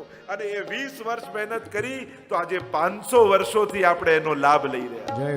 વિચાર કરો, એક વ્યક્તિનો પરિશ્રમ, એક વ્યક્તિનો મનોરથ કેટલા લોકોને, કરોડો લોકો આજ સુધી શ્રીનાથજીમાં લાભ લીધો છે. અનેક લોકોના શ્રદ્ધાનું કેન્દ્ર બન્યું છે. પૂર્ણમલ ક્ષત્રિય પ્રસન્ન થઈ રહ્યા છે. શ્રીનાથજી બાવાના મુખારવિંદમાંથી દ્રષ્ટિ ખસતી નથી. સુંદર શોભી રહ્યા છે શ્રીનાથજી બાવા. અને ઝાલર ઘંટા વાગતા મહાપ્રભુજીએ કંકુવાળા શ્રીહસ્ત કરી અને શ્રીનાથજીના મસ્તક પર તિલક કર્યું છે. બોલો ગોવર્ધન નાથ કી જય, બોલો ગોવર્ધન નાથ કી જય. લાલ ઉપરણો ધરાવ્યો શ્રીનાથજી બાબાને અને સાથે શ્રીફળ લીધું. બે મોહરો મૂકી છે. શ્રીફળ મૂકીને દંડવત કર્યા છે અને આરતી ઉતારી રહ્યા છે મહાપ્રભુજી. ચારે બાજુ વૈધાઈ ગાન થઈ રહ્યા. બધાઈ કો દિન નીકો આજે, બધાઈ કો દિન નીકો. વૈષ્ણવના હૈયાર ખાઈ રહ્યા છે. અમારા શ્રીનાથજી બાવાનું મંદિર બની રહ્યું છે. જેમ લંડનમાં વૈષ્ણવના કેવા હૈયાર ખાયા, આપણું શ્રીનાથ ધામ બની રહ્યું છે. આપણા શ્રીનાથજી બાવાનું બની રહ્યું છે. આમ જ્યારે ઉદ્ઘાટન થશે ત્યારે શ્રીનાથજીને પાટોત્સવ તિલક થશે. અને એ દ્રશ્યો જે 550 વર્ષ પહેલા વૈષ્ણવે દર્શન કર્યા, આપણને લંડનમાં આ ઓગસ્ટ મહિનામાં દર્શન કરવા. જય હો. તો એ આનંદ આપણે બધા જ લઈશું. અને ચારે બાજુ આનંદ કિલ્લોલ થઈ રહ્યા છે. નંદ ઘર જસુમતી જાયો હૈ, લાલ ભામ તો જી को આજે, બધાઈ को दिन નીકો. આરતી કરી રહ્યા છે મહાપ્રભુજી. અક્ષય તૃતીયાનો દિવસ છે.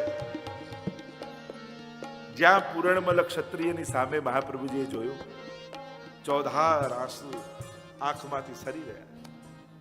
રૂવાડા આનંદિત થઈ રહ્યા છે. મહાપ્રભુજીએ વિચાર કર્યો કે આ દૈવી જીવ કેવો ભાગ્યશાળી છે કે જે નિમિત્ત બન્યો અને શ્રીનાથજી સ્વયં પોતાના મંદિરમાં બિરાજ્યા, દૈવી જીવોના ઉદ્ધાર માટે બિરાજ્યા. મહાપ્રભુજીએ નિકટ બોલાવ્યા પૂર્ણમલ. કહ્યું, હવે તારા મનમાં શું મનોરથ છે? શ્રીનાથજી બાવા એટલા આનંદિત થઈ રહ્યા છે કે મને એમ થાય કે તારા મનમાં જે મનોરથ હોય હું પૂરા કરી દઉં, એમ મહાપ્રભુજી કહ્યું. ત્યારે પૂરણમલે કહ્યું, આજે અક્ષય તૃતીયા છે, આપ હમણાં ચંદન ધરશો. જો આપ કૃપા કરો તો આ ચંદન મારા હસ્તે શ્રીનાથજી બાવાના ચરણારવિંદમાં હું સમર્પું. બસ આ એક મનોરથ રહ્યો છે. અને એ પણ સેવા મળે એટલે નહીં, પ્રભુએ મારા પર એવી કૃપા કરી કે આવા કાર્ય માટે મને નિમિત્ત કર્યો, આ ઠાકોરજીનો મારા ઉપર બહુ મોટો ઉપકાર છે. એ તો કોઈની પાસે પણ કરાવી શકત, પણ એમણે મને પસંદ કર્યો, આ મારું સૌભાગ્ય છે. આપ કૃપા કરો, આપ આજ્ઞા કરો તો આ ચંદન હું શ્રીનાથજીના ચરણારવિંદમાં સમર્પિત કરું. અને મહાપ્રભુજીએ કહ્યું, આવો પૂરણમલ, આવો શ્રીનાથજીની નિકટ આવો. સોનાના કટોરોમાં ઘોટેલું ચંદન મહાપ્રભુજીએ પૂરણમલના બંને હાથોમાં આપ્યું અને કહ્યું, લ પૂરણમલ, શ્રીનાથજી બાવાને ચંદન સમર્પિત કરો. અને ગદગદિત થઈ રહ્યા છે પૂરણમલ, અરે શ્રીનાથજીનો આવો દિવ્ય લાભ મને મળવાનો છે. અને જ્યાં ચંદન લઈ શ્રીનાથજીના એ બંને ચંદનોને લઈ અને શ્રીનાથજીના ચરણારવિંદમાં સ્પર્શ કર્યો, રૂવાડા રૂવાડા પૂરણમલના ઊભા થઈ ગયા. સાક્ષાત આનંદમય રસમય શ્રીનાથજી બાવાનો પ્રગટ સ્પર્શ પ્રાપ્ત થયો અને રોમ રોમમાં શ્રીનાથજી બાવા ત્યાં જ વસી ગયા પૂરણમલ. અને કહેવાય છે કે પછી તો અખંડ માનસી સેવામાં પૂરણમલ ક્ષત્રિય રહેતા અને એક જ લીલાનું ચિંતન કરતા કે એમના હાથમાં ચંદન છે અને શ્રીનાથજીના ચરણારવિંદમાં સ્પર્શ કરી રહ્યા છે. જાણે એમનું આખું જીવન એક ક્ષણોમાં અટકી ગયું. એક ક્ષણ એના માટે ઉત્સવ થઈ ગયો, એના એક ક્ષણ એના માટે ચિરકાલ જીવન બની ગયું. અને એક ક્ષણના જીવનમાં સદાય માટે માનસીમાં મગ્ન થઈ ગયા. આવો લાભ પૂરણમલ ક્ષત્રિયને મળ્યો છે મહાપ્રભુજીની કૃપાથી. અને સાષ્ટાંગ દંડવત પ્રણામ શ્રી મહાપ્રભુજીને કર્યા કે શ્રી વલ્લભ, આપની કૃપાથી હું શ્રીજીને પામ્યો છું. કારણ કે જો આપ કૃપા ન કરે તો અમે શ્રીજીને ક્યાં ઓળખવાના હતા. આપે મારો સ્વીકાર કર્યો, મને શરણે લીધો, તો શ્રીનાથજી બાવાએ આવું સુખ મને આપ્યું છે. અને આમ આ પૂરણમલ ક્ષત્રિય નિમિત્ત બન્યા છે. જો કોઈ એક વ્યક્તિ મંદિર બાંધે અને કરોડો લોકો ત્યાં આનંદ લેતા હોય છે. આજે આટલા તીર્થોમાં આપણે જઈએ છીએ અને ક્યાંક ને ક્યાંક કોઈ રાજા મહારાજા, કોઈ ભક્તો, કોઈ ભગવદીઓએ આ બધા મંદિર બાંધ્યા છે તો કરોડો લોકોના શ્રદ્ધાના કેન્દ્રો બન્યા છે. તો આ તીર્થો આ ભક્તોને કારણે ઊભા થયા છે. અને આમ પૂર્ણમલ ક્ષત્રિય પર કૃપા કરી છે. બધી જ વ્યવસ્થા કૃષ્ણદાસ અધિકારીને સોંપી છે. અહીંયા જ્યારે પાટોત્સવ થતો હતો ત્યારે મહાપ્રભુજીના ગોપીનાથજી અને ગુસાઈજી બંને લાલજીઓ પણ સાથે છે. એમ કહેવાય છે કે એ સમયે બંને લાલજી સાથે, ગુસાઈજી 4 વર્ષના અને ગોપીનાથજી લગભગ 8 વર્ષની આસપાસની આયુ હતી. અને આ સુંદર ઉત્સવ ઉજવાયો છે. અને મહાપ્રભુજી ત્યાંથી પ્રદક્ષિણા કરવા માટે પધાર્યા છે. આખું એ બાંધકામ પૂરું થયું છે. સુંદર મંદિર ઉપર શિખર અને ધ્વજા ફરકી રહી છે. સર્વ વૈષ્ણવને આનંદ મળી રહ્યો છે. રામદાસજીએ વિનંતી કરી મહાપ્રભુજીને કે હું તો એકાંતમાં સેવા કરવાનો મારો અધિકાર હતો, હવે આપ આજ્ઞા આપો તો હું જાઉં. કારણ માધવાનંદજી જે મહાપ્રભુજીના ગુરુ હતા, વિદ્યાગુરુ, જેમણે અભ્યાસ કરાવ્યો, એમને સેવાના સુખ આપવા છે મહાપ્રભુજી.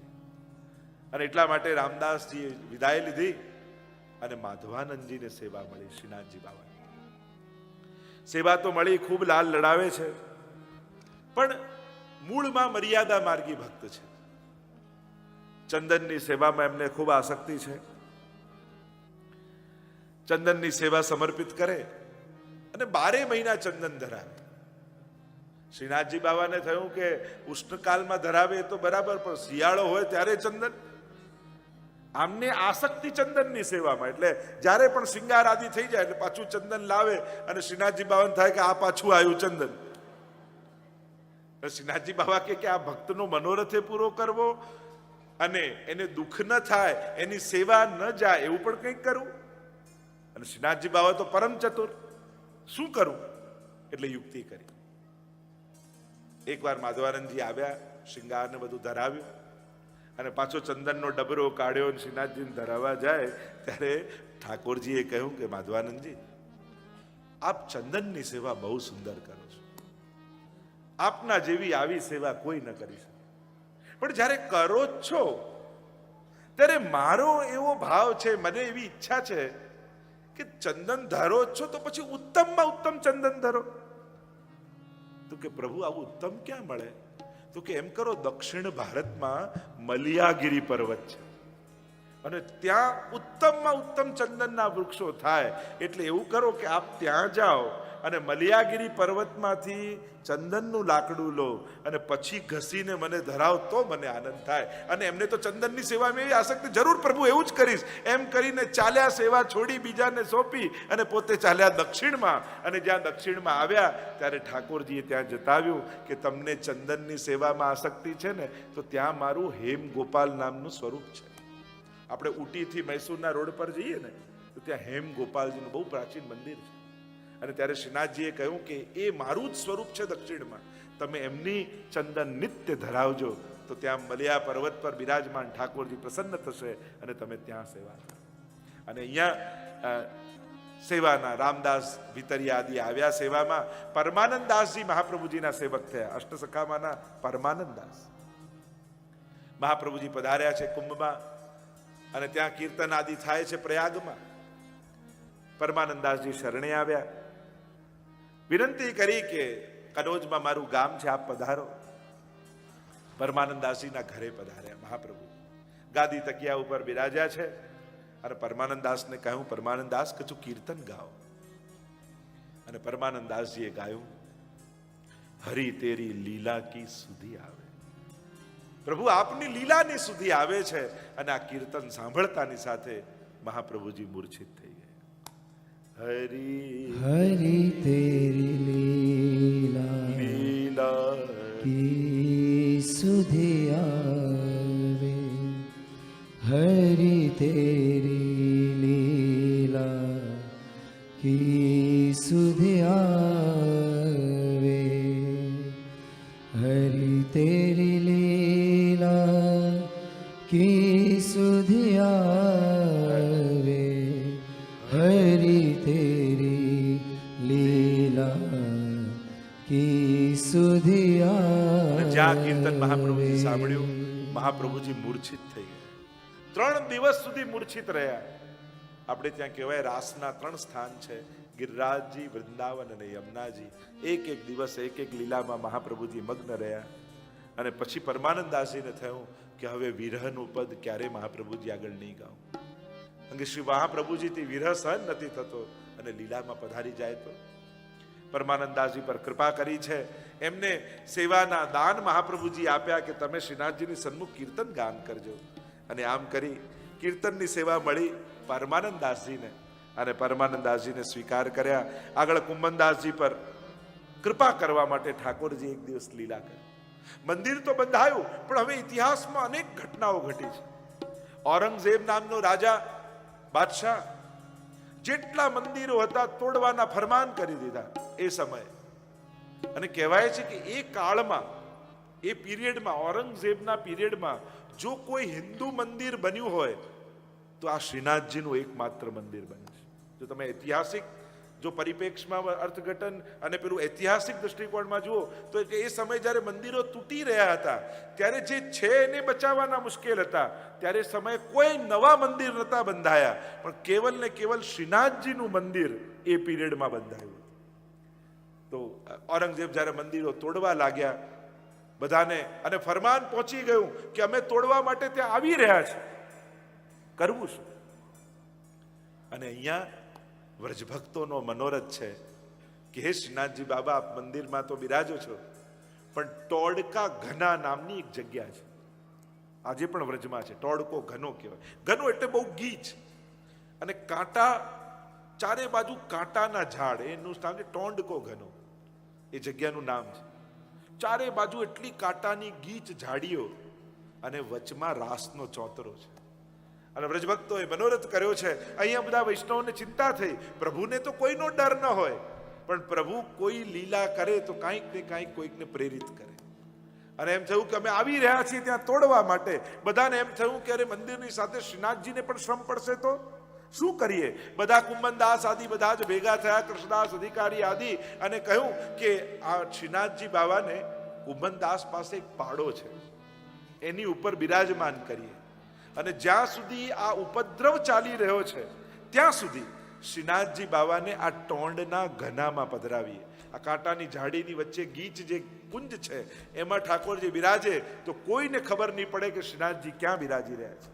અને આમ નિમિત્ત કરી પાડા ઉપર પધરાવી અને વૈષ્ણવને સાથે લઈને શ્રીનાથજી બાવાને ટોડના ઘરામાં લઈ ગયા. અને એ ટોડના ઘરાની જગ્યામાં ચતુરા નાગા નામના સંન્યાસીઓ રહેતા, નાગા સાધુઓ રહેતા. વર્ષોથી પ્રતીક્ષા કરી રહ્યા હતા, બેઠા હતા ત્યાં કે એક દિવસ શ્રીનાથજી અહીંયા આવશે. અને એની પ્રતીક્ષા વર્ષોથી એ કરતા હતા. અને જ્યારે સમાચાર મળ્યા કે શ્રીનાથજી અહીંયા આવી રહ્યા છે, એ સમયે બીજું કાંઈ ભોગ ધરવા માટે ન મળ્યું તો ત્યાં કાંટાની ઝાડમાં કંકોડાના ઝાડ હતા, જેમાં કંકોડાની વેલો હતી. અહીંયા ખબર નહીં મળતા હોય કે નહીં કંકોડા. તો એ કંકોડા તોડીને એનું શાક બનાવી અને શીરો બનાવી એ સમયે શ્રીનાથજી બાવાને ધર્યું. એટલે આજે પણ શ્રાવણ મહિનામાં તેરસ, કંકોડા તેરસ તરીકે આપણે ત્યાં ઉજવીએ છીએ કે જે દિવસે આ ચતુરા નાગા સાધુઓએ આ ઠાકોરજીને કંકોડા આરોગાવ્યા. એટલે આજે પણ હવેલી પરંપરામાં એ શ્રાવણ મહિનાની તેરસ આવે ત્યારે શ્રીનાથજી બાવાને આજે પણ કંકોડા ધરાય છે અને શીરો ભોગ આવે છે. આપણે ત્યાંનું આખું જે સેવાક્રમ છે, એ પ્રભુએ જે જે લીલાઓ કરી એ લીલાઓને આજે જીવંત રખાય છે. જો પદ્મનાભદાસજીએ છોલે આરોગાવ્યા તો આજે પણ મથુરાધીશને છોલે આરોગાવવામાં આવે. આ બધા ભગવદીઓને યાદ રખાય છે, આ બધી લીલાઓને જાગૃત રખાય છે. અને ત્યાં શ્રીનાથજી બાબા પધાર્યા. કુમનદાસજી કીર્તન ગાવા લાગ્યા કે પ્રભુ આ કેવી લીલા કરો છો. અને એમ થયું કે અત્યાર સુધી તો અમે એમ માનતા કે આપને ફૂલોની કુંજ નિકુંજો જ ગમે છે, આજે ખબર પડી કે આપને તો કાંટાના ઝાડોય ગમે છે. અને ટોણ મારતા મજાક કરતા શ્રીનાથજી બાવાની કુમનદાસજીએ કીર્તન ગાયું, ભાવે તો હે ટોડકો ઘનો, ભાવે તો હી ટોડકો ઘનો, भावे तो ही तोड़े को घनो, भावे तो ही तोड़े को घनो, भावे तो ही तोड़े को घनो. कांटा लगे घोखरू लगे, कांटा लगे गोखरू लगे, फट्यो जात है यह तनो, भावे तो ही तोड़ को घनो, કુમનદાસજી કીર્તન ગાઈ રહ્યા છે. એટલામાં તો ત્યાં બધા વ્રજભક્તો પ્રગટ થઈ ગયા, સ્વામીની સાથે પધાર્યા અને રાસનો આનંદ લીધો. એટલે ત્યાં રાસ ચોતરો છે, પ્રભુની અનેકવિધ લીલાઓ, ઘણા ઘણા પ્રસંગો શ્રીનાથજીના ચરિત્રમાં તો છે. પણ તો 7-8 દિવસ હોય ત્યારે બધા ચરિત્ર આકળી શકે. આપણે તો 2 દિવસમાં સંક્ષિપ્ત દર્શન કરી રહ્યા છે. આમ અનેકવિધ લીલાઓ ઠાકોરજીની થઈ. પ્રભુ પ્રસન્નતામાં બિરાજવા લાગ્યા. શ્રી મહાપ્રભુજીએ બધો જ સેવાક્રમ ગોઠવી દીધો શ્રીનાથજી બાવાનો. કૃષ્ણદાસજી અધિકારી બન્યા છે, સુવ્યવસ્થિત સેવા કરી રહ્યા છે. બંગાળીઓને સેવા સોંપી હતી એ પણ પાછી લઈ અને હવે વૈષ્ણવી પરંપરાથી સેવા થવા લાગી છે. કૃષ્ણદાસ અધિકારી બધી વ્યવસ્થા ગોઠવી અને અહીંયા મહાપ્રભુજીને ત્રીજી આજ્ઞા ભગવત ધામમાં પધારવાની થઈ છે. 2 આજ્ઞા પૂર્વમાં થઈ કે આ ફરી લીલામાં પાછા પધારો. પણ હજી ભાગવતજી પર ટીકા બાકી હતી, દૈવી જીવોને બ્રહ્મ સંબંધ આપવાના બાકી હતા. અને એટલા માટે મહાપ્રભુજીએ પ્રભુની 2 આજ્ઞા ન માની. મનમાં ખૂબ ખેદ થયો મહાપ્રભુજીને કે ઠાકોરજી બોલાવે છે અને હું ન જઈ શકું. એટલા માટે મહાપ્રભુજી અંતઃકરણ પ્રબોધ નામનો ગ્રંથ રચ્યો. પોતાના અંતઃકરણને પ્રબોધ આપી રહ્યા છે કે અરે પ્રભુની આજ્ઞા મેં ન પાડી. ત્યાં ગંગા સાગરમાં આજ્ઞા થઈ, મધુવનમાં આજ્ઞા થઈ કે આપ પધારો. અને ત્રીજી આજ્ઞા જ્યારે અડેલમાં થઈ ત્યારે મહાપ્રભુજીએ નિર્ધારિત કર્યું કે હવે લીલામાં પાછા જવું છે. 52 વર્ષની મહાપ્રભુજીની આયુ છે. સંન્યાસ મહાપ્રભુજીએ ગ્રહણ કર્યો. વસ્ત્ર ત્યાગ કરી, એક કોપીને ધારણ કરી ગંગાજીના હનુમાન ઘાટ ઉપર શ્રી મહાપ્રભુજી 40 દિવસ મૌન વ્રત ધારણ કરીને ગંગાજીના તટ ઉપર બિરાજમાન રહ્યા. અન્ન જળ શબ્દ બધાનો ત્યાગ કર્યો છે. ચિત્ત કેવલ યુગલ સ્વરૂપની લીલામાં છે. રથયાત્રાનો દિવસ આવ્યો. ભગવદ આજ્ઞા થઈ કે શ્રી વલ્લભ ફરી લીલામાં પધારો. અને બધાને સમાચાર મળી ગયા કે મહાપ્રભુજી નિત્ય લીલામાં પધારી રહ્યા છે. ગંગાજીના ઘાટોમાં માણસો ઉભરાવા લાગ્યા. હજારોની ભીડ ગંગાજીના તટ ઉપર ઉભરાઈ છે. અને હનુમાન ઘાટ ઉપર મૌન વ્રત ધારણ કરીને મહાપ્રભુજી બિરાજ્યા છે. નાની વયના શ્રી ગોપીનાથજી અને ગુસાઈજી મહાપ્રભુજીની નિકટ પધાર્યા છે. બે હાથ જોડીને બંને લાલજી ઉભા રહ્યા. કહ્યું, અમારા માટે શું આજ્ઞા છે? મૌન વ્રત છે મહાપ્રભુજીનું, એટલે પોતાની અંગુલીથી ગંગાજીના તટ ઉપર રેતથી લખી અને શિક્ષા શ્લોકી નામનો ગ્રંથ મહાપ્રભુજી સમજાવ્યો. યદા બહિર્મુખા યુયમ ભવિષ્યત કથંચન તદા કાલ પ્રવાહસ્થા દેહ ચિત્તાદયોપ્યુત. જાણે સમગ્ર વૈષ્ણવી સૃષ્ટિનો ઉપદેશ મહાપ્રભુજી આપી રહ્યા છે કે વૈષ્ણવો, જો તમે બહિર્મુખ થયા તો આ કાલના પ્રવાહમાં વહી જશો. સન્મુખતા પ્રભુની રાખજો. કાંઈ વધારે કરીએ ન કરીએ, પણ 2 મિનિટ પણ ઠાકોરજી આગળ રોજ ઊભા જરૂર રહો. તમે કદાચ બીજું કાંઈ બહુ ન કરી શકો, કદાચ સંસ્કૃતના શ્લોકો ન ગાઈ શકો, કદાચ રાગમાં ભજનો ન ગાઈ શકો, કોઈ સ્તોત્ર પાઠ તમને ન આવડતા હોય, તો મહાપ્રભુજી કહે બીજું કાંઈ ન કરો, તો સન્મુખતા રાખો. 2 મિનિટ પણ રોજ ઠાકોરજી આગળ હાથ જોડીને ઊભા રહો. બસ આપણને જ્યારે દેખાશે દેખાશે, પણ એ આપણને જોઈ રહ્યો છે એવો ભાવ રાખીને ઊભા રહો. એની દ્રષ્ટિ પડશે ને તોય તમારા દુર્ભાગ્યો ટળી જશે. 3 વાત છે. પહેલી વાત છે કે પ્રભુના સાનિધ્યમાં રહેવું, પ્રભુ કે ગુરુના સાનિધ્યમાં, ઉત્તમ વાત. બીજી વાત છે સાનિધ્યમાં નથી રહી શકતા તો પ્રભુ ને ગુરુની આજ્ઞામાં રહો. તમે જ્યાં પણ હોય, કેટલાય માઇલો દૂર હોય, બીજા દેશમાં રહેતા હો, પણ ગુરુ ને પ્રભુની આજ્ઞામાં છો તો તમે એની સાથે જ છો. અને કદાચ સાનિધ્યમ નથી, કદાચ આજ્ઞામાં નથી રહી શકતા, તો કમથી કમ એની નજરમાં તો રહો. 2 મિનિટ રોજ એની સામે ઉભા રહો. બસ એની નજર પડે ને તોય આપણા સદભાગ્યો ખીલી જાય. મહાપ્રભુજીએ શિક્ષા શ્લોકી નામનો ગ્રંથ રચ્યો છે અને ત્યાં સ્વયં ગોવર્ધનનાથ પ્રગટ થયા, શ્રીનાથ પ્રગટ થયા અને સ્વયં શ્રીનાથજીએ ગ્રંથને પૂરો કર્યો. મયી ચેદસ્તિ વિશ્વાસ શ્રી ગોપીજન વલ્લભે તદા કૃતાર્થાયુયમ હિ શોચનીયમ ન કરહિચિત. કે તમને મુજ ગોપીજન વલ્લભ શ્રીનાથમાં જો વિશ્વાસ છે તો આ કાળ તમારું કંઈ બગાડી નહીં શકે.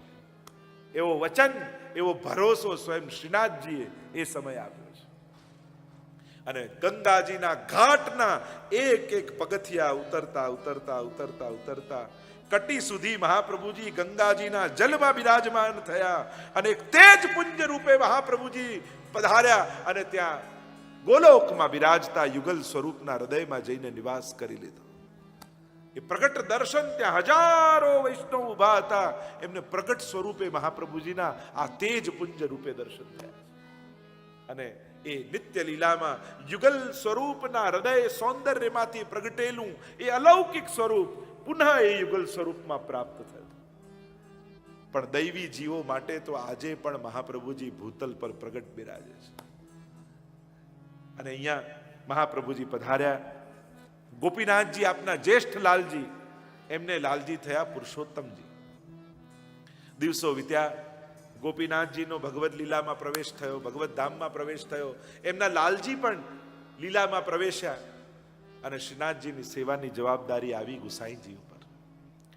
શ્રી ગુસાઈજી ખૂબ લાલ લડાવે છે શ્રીનાથજી બાબાને. વિવિધ પ્રકારના મનોરથો થઈ રહ્યા છે. અનેક પ્રકારના પ્રસંગો અહીંયા શ્રીનાથજીના ચરિત્રમાં આપણને પ્રાપ્ત છે. અનેક અનેક સુંદર પ્રસંગોમાં શ્રીનાથજી બાબા કઈ રીતે લીલા કરે છે. અષ્ટસખામાના ચિત્તસ્વામી, નંદદાસ, ચતુર્ભુજદાસ આદિ આદિ ભક્તો શરણે આવ્યા છે. અને હવે તો ગુસાઈજી અષ્ટછાપની રચના કરી. પહેલા વિષ્ણુદાસ છીપા અષ્ટસખામાં હતા, પણ પછી ગુસાઈજીએ નંદદાસજીને એમની જગ્યાએ લીધા અને આમ અષ્ટસખાનું છાપની રચનામાં ગુસાઈજી દ્વારા થઈ. અને હવે તો મંગળાથી શયન સુધી સુંદર કીર્તનનો ક્રમ બન્યો. ગુસાઈજીએ સુંદર શૃંગારનો ક્રમ બનાવ્યો. રાગ, ભોગ અને શૃંગાર દ્વારા આખો સેવા ક્રમ સુસજ્જ ગુસાઈજીએ કર્યો છે. સુંદર રીતે સેવાક્રમ ચાલી રહ્યો છે.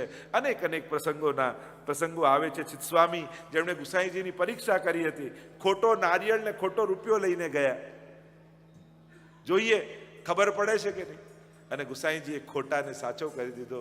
અને એ જ ગુરુ છે ને, ખોટાને સાચો કરે એ જ ગુરુ. સ્વયં એ તો પારસમણી જેવો હોય, જેમ લોઢું પારસમણી રણે ને સોનું થઈ જાય, એમ કોઈ જીવનમાં મળેલો સદગુરુ જ્યારે આપણને સ્પર્શે છે ને, ત્યારે એ ગુરુ શું કરે છે?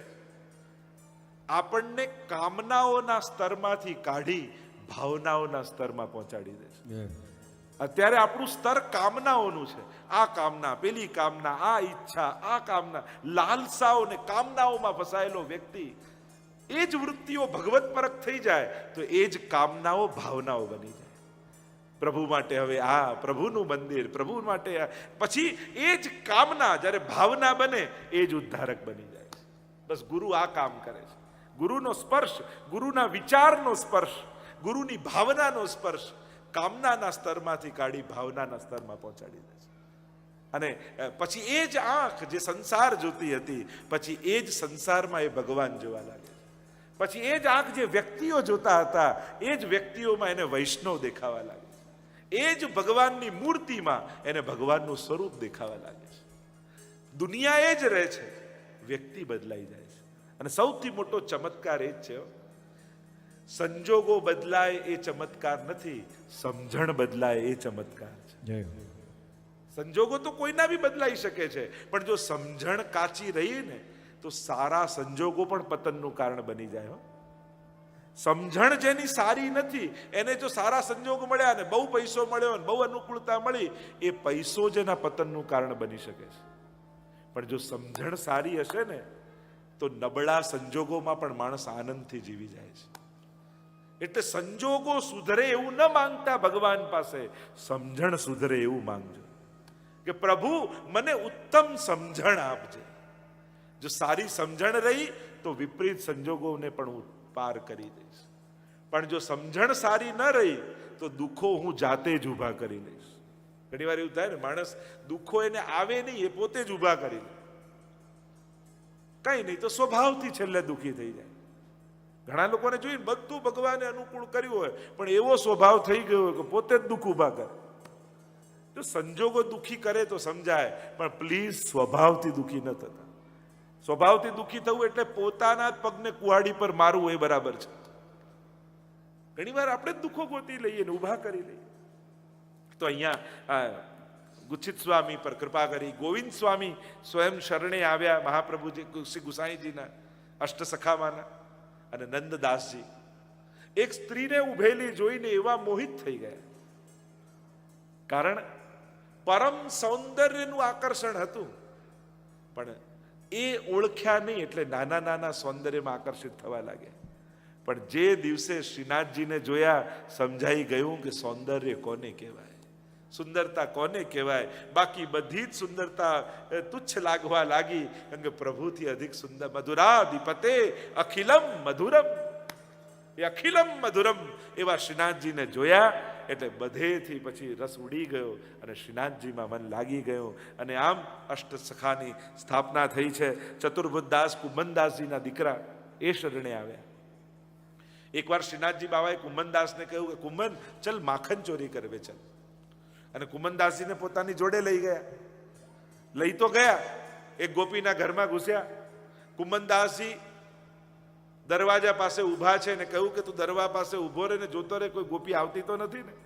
બીજા સખાને કહ્યું કે તું ઊંધો વળ ને તારા ઉપર હું ચડું અને છીકામાંથી માટલી ઉતારું. અને જ્યાં ઠાકોરજી સખાની ઉપર ચડ્યા, છીકા ઉપર આમ હાથ કર્યો, એટલામાં પ્રભુનું પીતાંબર સરકી ગયું. અને સરક્યું એટલે ઠાકોરજીએ બીજી બે ભુજા પ્રગટ કરી અને પીતાંબરને પકડી લીધું.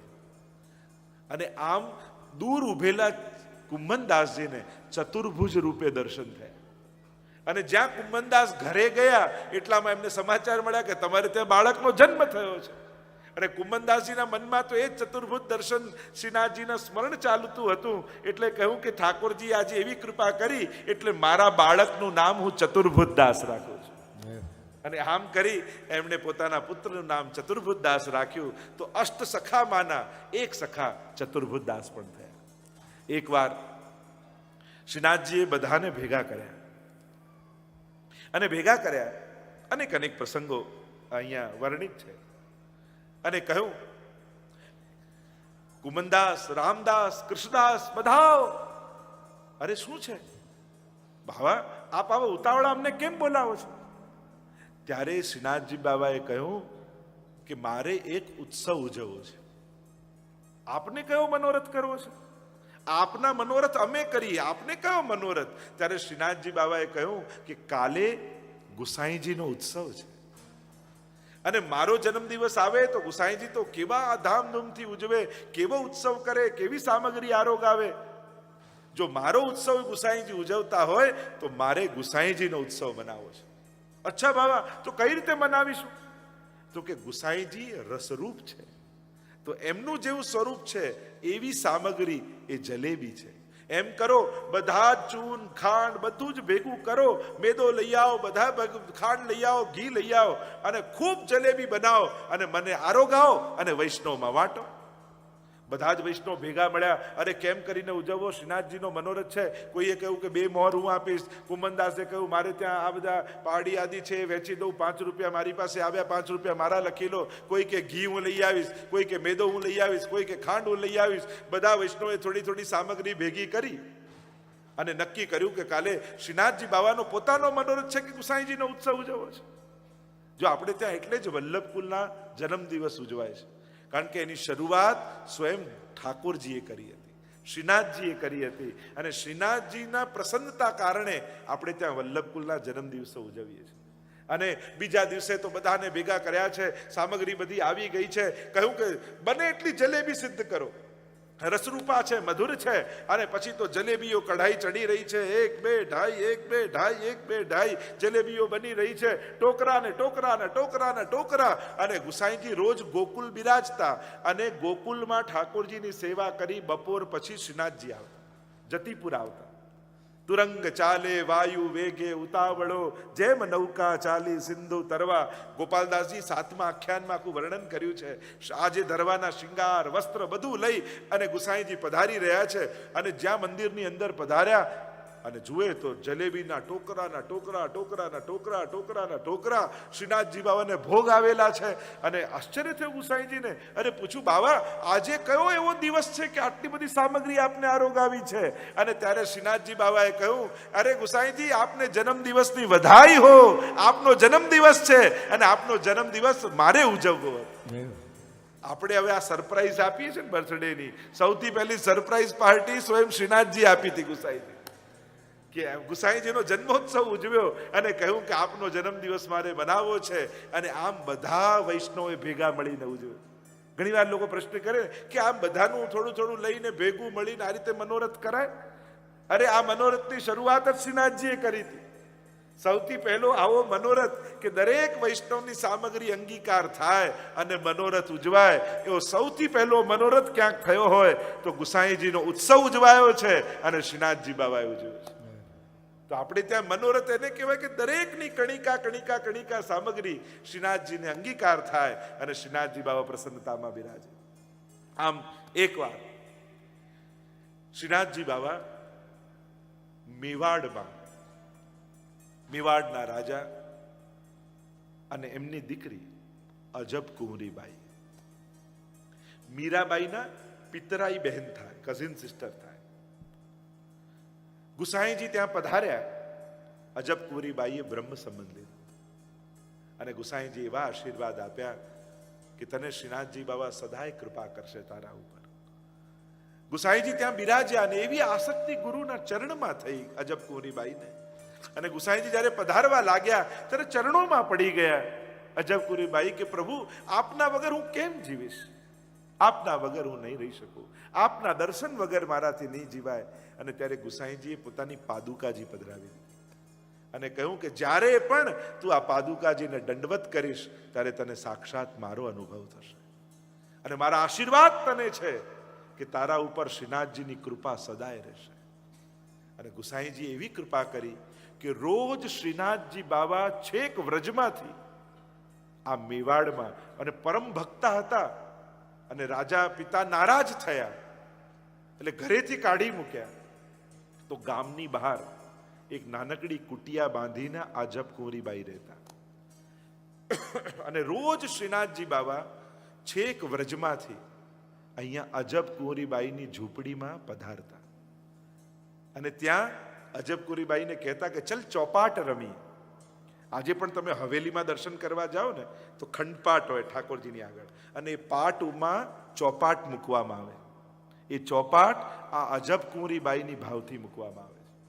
રોજ શ્રીનાથજી બાબા એના ઘરે જઈને ખેલતા. રોજ સાંજ પડે અને છમ છમ છમ અવાજ સંભળાય. અજબ કુંવરીબાઈ બધી જ સજાવટ કરીને રાખી હોય, ચોપાટ બિછાવી દીધી હોય, તકિયા ગાદી ગોઠવી દીધા હોય, જારી બંટા ભરી દીધા હોય, સૂકા મેવા લીલા મેવાના બટેરા ગોઠવ્યા હોય, અને શ્રીનાથજી બાબા ત્યાં પધારે, બિરાજે અને રોજ એની સાથે ચોપાટ ખેલે. રોજ શ્રીનાથજી બાબા જીતી જાય. પણ આજે કાંઈક એવું બન્યું, એક પછી એક પાસાઓ પડવા લાગ્યા અને શ્રીનાથજીની ગોટીઓ મરવા લાગી. અને જ્યાં રમત પૂરી થઈ ત્યાં તો શ્રીનાથજી હારી ગયા. અને એવું નક્કી થયું કે જે ચોપાટ જીતે એ જે કહે બીજાએ કરવાનું. કહ્યું અજબ તું કંઈક માંગ મારી પાસે. આજે તું જીતી છે ને હું હાર્યો છું. અજબ કુંવરીબાઈએ બે હાથ જોડીને કહ્યું કે મારા ગુરુદેવે તો શીખવાડ્યું છે કે પ્રભુ પાસે ક્યારેય કંઈ માંગવું નહીં. મારી ઈચ્છા છે કે હું તને કંઈક આપું, કંઈક માંગ.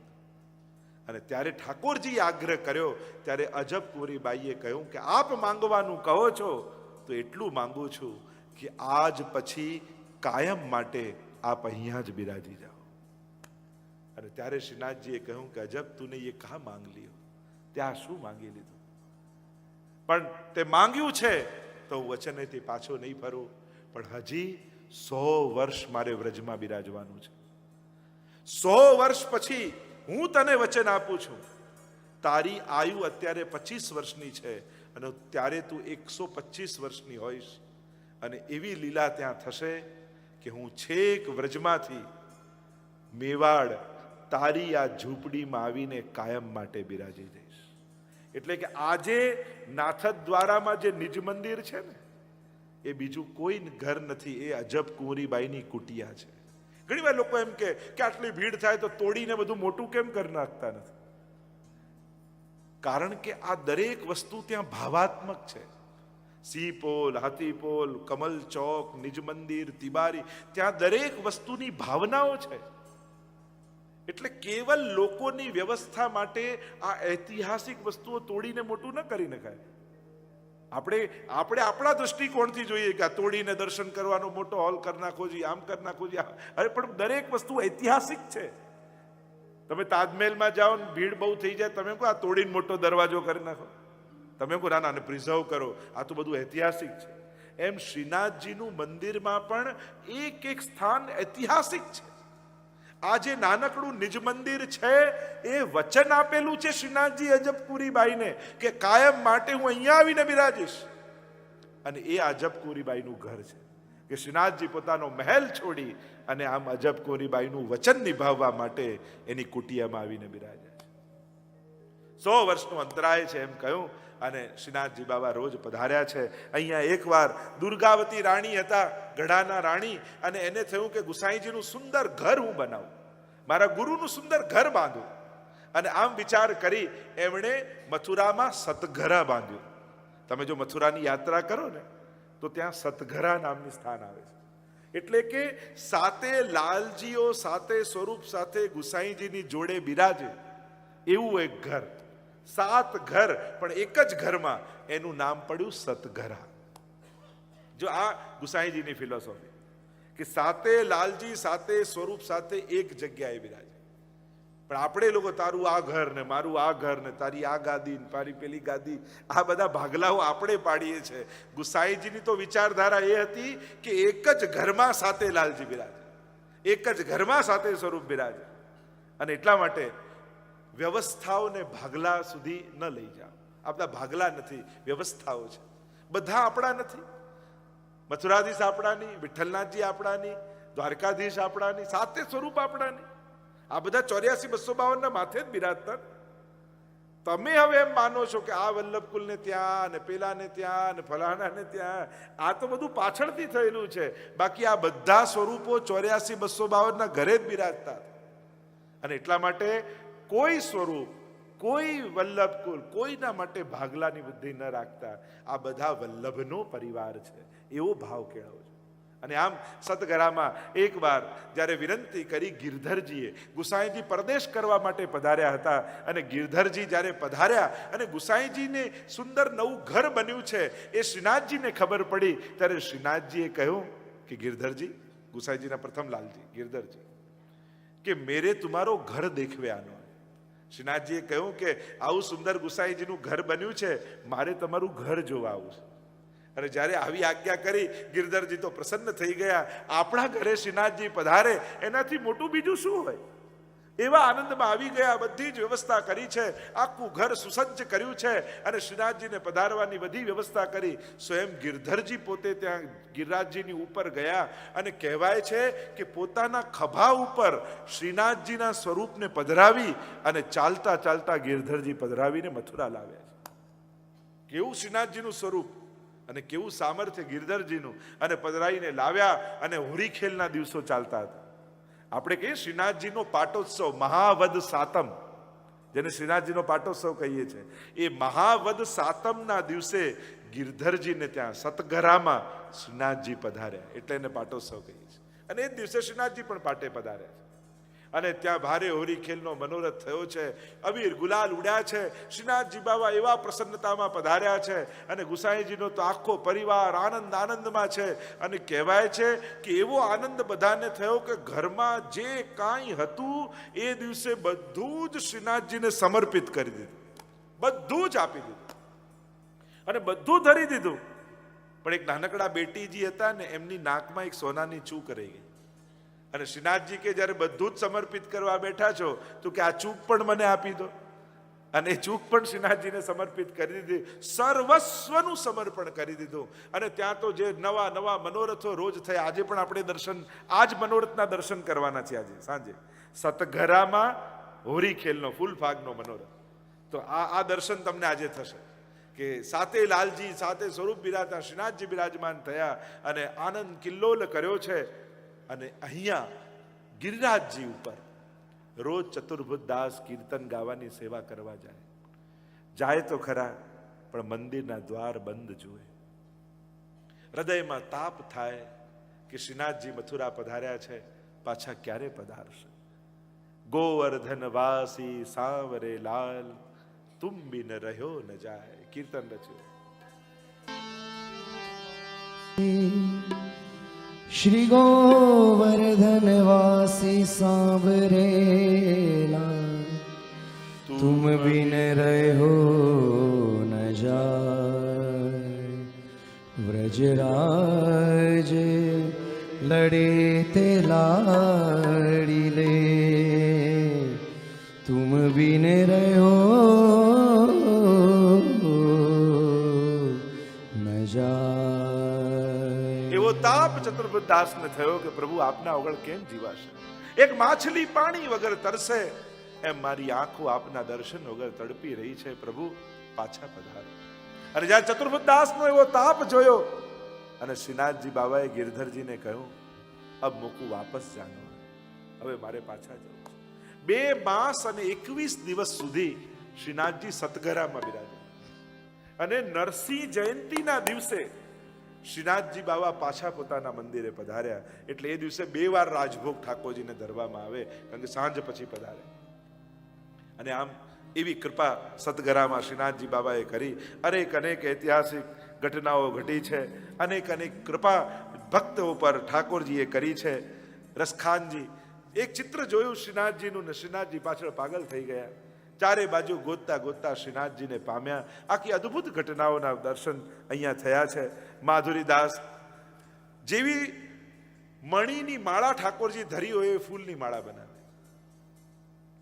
અને એકવાર શ્રીનાથજી આજ્ઞા કરી, એવી માળા સિદ્ધ કરી, અને સ્વયં ગુસાઈજીના હાથે શ્રીનાથજી અંગીકાર કરી.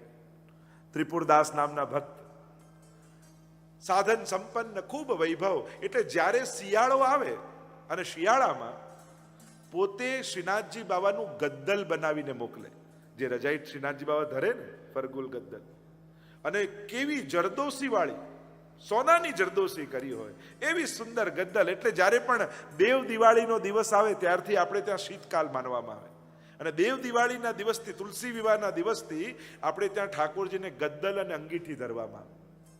અને અહીંયા જ્યારે પણ દેવ દિવાળીનો દિવસ આવે એટલે ત્રિપુરદાસના ગદ્દલ પહોંચી ગયા હોય શ્રીનાથજીમાં.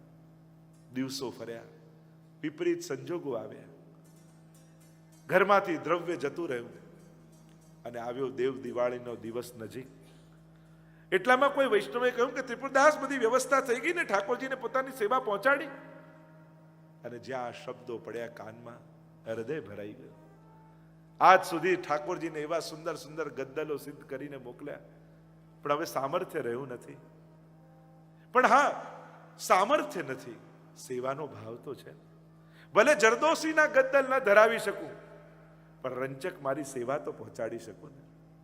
અને એક ટાટનું કપડાનું હતું, જાડું કપડું હોય ને, ટાટનું કપડું જેને કહેવાય, અને ટાટનું કપડા લઈ અને પોતાના ભાવથી શ્રીનાથજીને મોકલ્યું. મનોમન કર્યું કે બાવા, આપને લાયક નથી, આપણને ધરતા નહીં, પણ મારી સેવાથી હું વંચિત ન રહી જાઉં એટલે મારી સેવા પહોંચાડું છું, મારો ભાવ આપને પહોંચાડું છું. વસ્તુ આપને લાયક નથી, આપ ધરતા નહીં. આપ તો કેવા સુંદર ગદ્દલ ધારણ કરો, આપને શોભે નહીં. અને અહીંયા દેવ દિવાળીનો દિવસ આવ્યો, ગુસાઈજી પ્રભુ પોતે સેવામાં બિરાજ્યા છે, અને એક પછી એક ગદ્દલ તપાવી અને શ્રીનાથજી બાવાને ધરી રહ્યા છે. ધરતા જાય ગદ્દલ, ધરતા જાય ગદ્દલ, પણ એવી ઠંડી શ્રીનાથજીને લાગે છે. કડકડ કડકડ શ્રીનાથજી બાવાના દાંત ખકડે છે, ઠંડીમાં ઠઠરાઈ રહ્યા છે. ગુસાઈજીને આશ્ચર્ય થાય, આટલા આટલા ગદ્દલ ધરાવ્યા પણ શ્રીનાથજીની ઠંડી કેમ દૂર થતી નથી? અને યાદ આવ્યું, તુરંત ભીતરિયાજીને કહ્યું કે અરે પેલા ત્રિપુરદાસનું ગદ્દલ આવ્યું કે નહીં? ત્યારે કહ્યું, જયરાજ ગદ્દલ મોકલ્યું તો છે, પણ દર વખત તો જરદોશીના ગદ્દલ આવતા, અને આ વખત તો ટાટનું કપડું મોકલ્યું છે. ગુસાઈજી કહે કે તમે શ્રીનાથજી બાવાને ઓળખતા નથી, લાવ એ ટાટનું કપડું લાવ. અને બધા ગદ્દલો કાઢી અને ટાટનું કપડું જ્યારે શ્રીનાથજી બાવાને લપેટ્યું, અને ત્યારે શ્રીનાથજી બાવાની ઠંડી દૂર થઈ. અમારો શ્રીનાથજી બાવા વસ્તુઓનો આધીન નથી, વૈષ્ણવની સેવાના ભાવનો આધીન છે. અને ત્રિપુરદાસની સેવાનો અંગીકાર શ્રીનાથજી બાવાએ કર્યો છે. અનેક અનેક આવા પ્રસંગો શ્રીનાથજીના ચરિત્રમાં આવે. તાજ બીબી બાદશાહની બેગમ અને શ્રીનાથજીની પરમ ભક્ત. જો આપણે તો પુષ્ટિ માર્ગમાં તો કેવલ વૈષ્ણવ જ નહીં, યવનો, શૂદ્રો, કેવા કેવા લોકોનો બધાનો સ્વીકાર શ્રીનાથજીએ કર્યો. અમારી પાસે રસખાન છે, અલી ખાન છે, તાજ બીબી છે, કેવા કેવા ભક્તો થયા છે શ્રીજીના. અને તાજ બીબી ખેલના દિવસો, નૃત્ય આવત તાજ કે પ્રભુ, અને ઠાકોર જાણે હોરી ખેલ કરવા આવી રહ્યા છે, એ લીલાનું ગાન કરતા કરતા પોતાનો દેહ છોડી દીધો. અને બાદશાહ એટલું કહ્યું કે જાકી વસ્તુ થી વાકે પાસ ગઈ. આ તો હતી જ શ્રીજીની, અને શ્રીજી એને સ્વીકારી લીધી છે. એવી અનેક પ્રકારની ઘટનાઓ અહીંયા ઘટી છે. સ્વયં કૃષ્ણદાસ અધિકારી આગ્રાની બજારમાં એક ગણિકા નાચતી હતી, વારાંગના નૃત્ય કરી રહી છે, અને શ્રીનાથજી એવી નૃત્ય બજારમાં કરે પૈસા માટે. કૃષ્ણદાસ અધિકારી કહે, અરે આ કલા તો મારા શ્રીનાથજી માટે છે, આ બજારમાં નાચવા માટે કળા નથી. અને 500 વર્ષ પહેલાની ક્રાંતિ જુઓ, એ સમયની, અમારા વૈષ્ણવની, અમારા વલ્લભાચાર્ય મહાપ્રભુજીની. એક બજારમાં નાચનારી એક કન્યાને, વારાંગનાને કૃષ્ણદાસ અધિકારી મંદિરમાં લાવે છે, શ્રીનાથજીના ચોકમાં ઊભી કરે છે, અને કહે છે કે તારી કલા આ કલા નિધિ માટે છે, કૃષ્ણ માટે છે, નાચવું હોય તો આની આગળ નાચ. અને એ સમયે 500 વર્ષ પહેલા એ વારાંગના જે બજારમાં નાચે છે, એ શ્રીનાથજીની સન્મુખ નાચી અને કીર્તન ગાયું, મેરો મન ગિરધર છબી પર અટક્યો. અને નાચતા નાચતા એની નજર જ્યારે શ્રીનાથજી પર પડી અને દેહ છૂટી ગયો, અને શ્રીનાથજી એનો હાથ પકડી એને ભગવત ધામમાં લઈ ગયા. વિચાર કરો, એ 500 વર્ષ પહેલા કે જેને મંદિરમાં પ્રવેશવા નહોતા દેતા, એ સમયે અમારા ગુસાઈજીને, મહાપ્રભુજીએ એને શ્રીનાથજીની સન્મુખ નચાવી છે. આ ક્રાંતિ કરી છે. એવા તો અનેક પ્રસંગો, જ્યારે સતી થતી હતી ને ત્યારે ગુસાઈજીના સેવકોએ ના કહી, આમ ન થવાય. કેવા કેવા ક્રાંતિ એ સમયે સમાજમાં ઉત્થાન કર્યા છે. જ્યારે ભગવાન પણ ક્યાંક બંધાઈ ગયા હતા, આ પૂજા કરાવે તો જ થાય ને બીજા કોઈ કરીને, અને ત્યારે મંદિરોમાં બંધાયેલા ભગવાનને કાઢી ગુસાઈજીને મહાપ્રભુજીએ ઘર ઘર સુધી પહોંચાડી. બધા જ સેવા કરી શકે, કેમ ન કરી શકે? દરેકને અધિકાર છે અને દરેકને ભગવાનની સેવાનો અધિકાર આપ્યો છે. આ ક્રાંતિ એ સમય કરી છે. આગળ અનેક પ્રકારના પ્રસંગો આવે છે. કૃષ્ણ ભટ્ટને સેવામાં રાખ્યા ગુસાઈજીએ. સેવા તો કરે શ્રીનાથજી બાવાની, પણ ક્યારે શ્રીનાથજી બાવાના ચરણસ્પર્શ ન કરે. અને શ્રીનાથજી બાવાએ ફરિયાદ કરી ગુસાઈજીને કે આપનો સેવક મારી સેવા તો બહુ સુંદર કરે છે, પણ મારા ચરણસ્પર્શ ક્યારેય નથી કરતો. તો ગુસાઈજી બોલાવ્યા કૃષ્ણ ભટ્ટને. અચ્છા, કેમ? શું કહે છે શ્રીનાથજી બાવા? કે તું સેવા તો સુંદર કરે પણ ચરણસ્પર્શ કેમ નથી કરતો? ત્યારે કૃષ્ણ ભટ્ટે કહ્યું કે પ્રભુ, આ માખી મચ્છર પણ ઉડતા ઉડતા ઘણીવાર શ્રીનાથજીના ચરણમાં બેસી જતા હશે, તો આવો સ્પર્શ કરવાનો અર્થ શું? જયરાજ, હું આપનો સેવક છું. હું ચરણ સ્પર્શ ત્યારે કરું જ્યારે શ્રીનાથજી બાબા ચરણ લાંબા કરીને મને આપે તો. ત્યારે ગુસાઈજીએ કહ્યું, ચાલ મારી સાથે. લઈ ગયા શ્રીનાથજી બાબા પાસે અને કહ્યું કે જો આ આપનો સેવક, આ વૈષ્ણવને તો આવો મનોરથ છે કે આપ પગ લાંબો કરો ને એના માથે પધરાવો તો આ ચરણસ્પર્શ કરે. શ્રીનાથજી બાબા કહે, આવો કૃષ્ણ ભટ્ટ, હું તને ચરણસ્પર્શ કરાવું. અને સિંહાસન પર બિરાજ્યા. શ્રીનાથજી બાબા પહેલા ડાબો પગ આગળ કર્યો, પછી જમણો પગ આગળ કર્યો, પાછો ડાબો પગ આગળ કરી અને ચરણસ્પર્શ કરાવી અને શ્રીનાથજી બાબાએ સામેથી ચરણોના સુખ એને આપ્યા. એવી અનેકવિધ પ્રકારની લીલાઓ ત્યાં ઘટી છે. રસખાનજી ઉપર શ્રીનાથજી બાબાએ કૃપા કરી છે. હવે ગુસાઈજીને લીલામાં પધારવાનો સમય આવ્યો. ખૂબ લાલ લડાવ્યા. 6 માસ સુધી કૃષ્ણદાસ અધિકારીએ પણ વિયોગ કરાવ્યો ગુસાઈજીને. ચંદ્ર સરોવરમાં જઈને ગુસાઈજી બિરાજ્યા. આ તો બધી અલૌકિક લીલાઓ છે. વાર્તા પ્રસંગમાં બહુ વિસ્તારથી એનું વર્ણન છે. સમય આવ્યો. શ્રીજીએ આજ્ઞા કરી કે હે ગુસાઈજી, હવે ફરી આપ લીલામાં પધારો. ગુસાઈજી જાણી ગયા. ગોકુલમાં પોતાના સમગ્ર પરિવારને પત્ર લખીને બોલાવ્યા કે હમણાં ને હમણાં બધા જ શ્રીજી દ્વારા આવી જાઓ. અને બધાને ગિરિરાજજીની ઉપર જ્યાં મંદિર હતું શ્રીનાથજીની સન્મુખ આખા પરિવારને ઉભા રાખ્યા અને શ્રીનાથજીની સન્મુખ બે હાથ જોડીને વિનંતી કરી કે બાવા, આ પરિવાર એ મારો પરિવાર નથી, બાવા આ આપનો પરિવાર છે. મેં તો પ્રયાસ કર્યો આપને સુખ આપવાનો, આપને લાલ લડાવવાનો, પણ બાવા કદાચ ભવિષ્યમાં મારા પરિવારમાંથી કોઈ આપને સુખ ના આપી શકે, ક્યાંક આપને શ્રમ કરાવે, પણ બાવા આપનો પરિવાર જાણી એને આપ ક્ષમા કરજો. અને ત્યારે શ્રીનાથજી બાબાએ કહ્યું, આપનો પરિવાર એ મારો પરિવાર છે. જે કોઈ પણ સેવા કરશે ત્યારે હું એને નહીં જોઉં, એની અંદર આપ બિરાજીને મારી સેવા કરો છો એ રીતે હું સેવાનો અંગીકાર કરીશ. પીઠ દઈને ઊભા રહેશે તોય હું પ્રસન્ન રહીશ, ડાબા હાથે જારી ભરશે તોય પ્રેમથી આરોગીશ, પણ આપના પરિવારથી હું ક્યારે નારાજ નહીં થાઉં. અને ત્યારે ગુસાઈજીએ સાષ્ટાંગ દંડવત કર્યા. ગોવિંદ સ્વામીને આજ્ઞા કરી અને પરિવારને આજ્ઞા કરી કે આપ બધા ગોકુલ જાઓ. અને ગોવિંદ સ્વામીને કહ્યું કે ચાલો મારી સાથે. પોતાનો ઉપરણો એક વૃક્ષ ઉપર પધરાવીને ગુસાઈજી અને ગોવિંદ સ્વામીને સાથે લઈ સદેહ ગિરિરાજજીની કંદરામાં ગુસાઈજીએ પ્રવેશ કરી લીધો. બોલો ગુસાઈજી પરમ દયાલ કી જય. અને કંદરામાં પ્રવેશ કરી ગયા ગુસાઈજી. અહીંયા ગિરધરજી તિલકાયત થયા. અનેક અનેક ઘટનાઓ પ્રસંગો અનેક બન્યા છે. શ્રીનાથજી બાબાએ આજ્ઞા કરી કે જ્યાં સુધી વ્રજવાસીઓ મને મારી નિંદા કરીને મને જવાનું કહેશે ત્યારે હું જઈશ. એમના વંશજો થયા. અનેક પ્રકારની ઘટનાઓ ઘટી છે. અને હવે તો યવનોના ઉપદ્રવ થવા લાગ્યા, મંદિર તોડવાના બહાને ગામોને વિધ્વંસ કરવા લાગ્યા. અને ત્યારે વ્રજવાસીઓ નિંદા કરવા લાગ્યા કે આ શ્રીનાથજી અહીંયા છે એટલે અમારે હેરાન થવું પડે. અને ત્યારે શ્રીનાથજીએ કહ્યું કે હવે જવાનો સમય થયો છે. આ તો બધું નિમિત્ત છે, મારે તો અજબ કુંવરીબાઈનો મનોરથ પૂરો કરવાનો છે. આજ્ઞા કરી મને ગાડામાં પધરાવો. ગંગાબાઈ મારી જોડે આવશે ને મારે જે વાત કેવું હશે ગંગાબાઈને કહીશ. અને સાથે વૈષ્ણવને લાવીને શ્રીનાથજીનું ગાડું આગળ વધ્યું. આગ્રામાં આવીને મુકામ કર્યો છે. અન્નકૂટના ઉત્સવો કર્યા છે. આગળ ગાડું જતા જાય, અહીંયા યવનોની સેના પીછો કરતી જાય અને શ્રીનાથજીનો રથ ધીમે ધીમે આગળ જતો જાય. અને જ્યાં જ્યાં શ્રીનાથજીએ મુકામ કર્યા એ સ્થાનોને શ્રીનાથજીની ચરણ ચોકી કહેવામાં આવે છે. જો આપણે ત્યાં મુખ્ય આટલા સ્થાનો છે: મંદિર, હવેલી, બેઠકજી અને ચરણ ચોકી.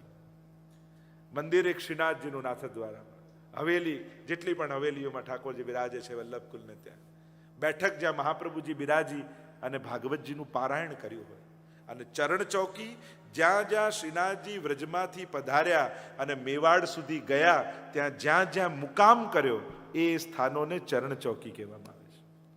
તો અહીંયા આગ્રામાં ચરણ ચોકી થઈ, ત્યાંથી કોટા પધાર્યા ત્યાં ચરણ ચોકી થઈ, ત્યાંથી જોધપુર પધાર્યા ત્યાં ચરણ ચોકી થઈ. અને અહીંયા ઉદયપુરના રાજાએ કહેવડાયું છે કે શ્રીનાથજીની રક્ષા અમે કરીશું, અહીંયા એમના માટે સુંદર હવેલીનું નિર્માણ, મંદિરનું નિર્માણ કરીશું. અને ત્યાં મંદિરનું નિર્માણ થઈ રહ્યું છે, હજી કાર્ય બાકી છે. અને રસાલો લઈને શ્રીનાથજીને પધરાવવા માટે આવ્યા છે. ધામધૂમથી વાજતે ગાતે શ્રીનાથજી બાબા પધારી રહ્યા છે, પણ હજી ઉદયપુરમાં મંદિરનું કાર્ય બાકી છે. એટલે થયું કે અહીંયા બહાર અજબકુરીબાઈનું ઘર છે, ત્યાં શ્રીનાથજી બાબા થોડો દિવસ મુકામ કરે અને કાર્ય પૂરું થાય પછી અમે પધરાવીને લાવીશું. અને જ્યાં શ્રીનાથજી બાવાને અજબકુરીબાઈના ઘરમાં પધરાવ્યા અને શ્રીનાથજી બાવાએ આજ્ઞા કરી, મારે હવે અહીંયા જ બિરાજવું છે, અહીંયાથી છોડીને ક્યાંય નથી જવું.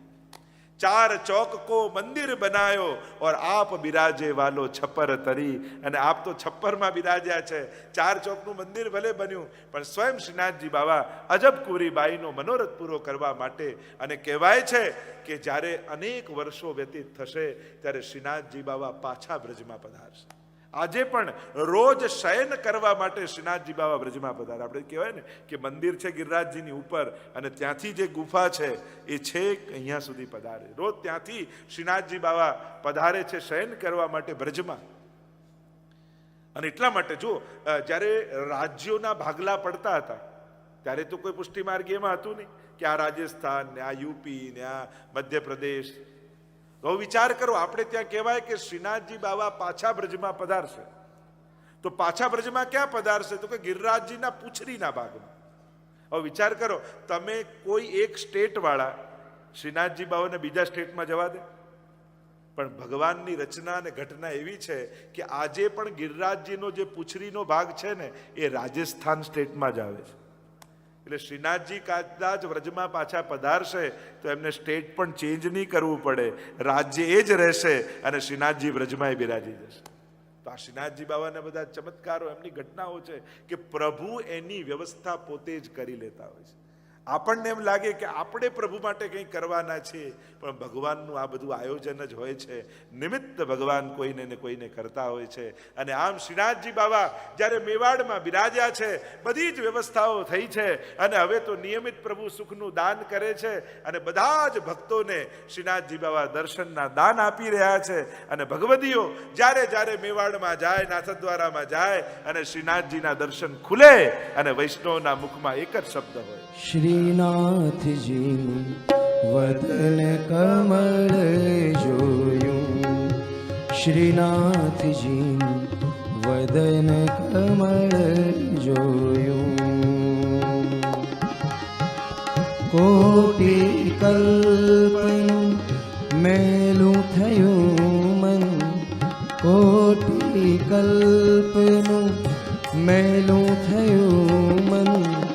એક પલકમાં જો શ્રીનાથજી વદન કમળ જોયું. બોલો ગોવર્ધન નાથ કી જય, બોલો ગોવર્ધન નાથ કી જય, બોલો ગોવર્ધન નાથ કી જય. મેવાડમાં, પહાડમાં, સિંહાડમાં અને લંડનમાં રે મારો શ્રીજી બિરાજે મેવાડમાં.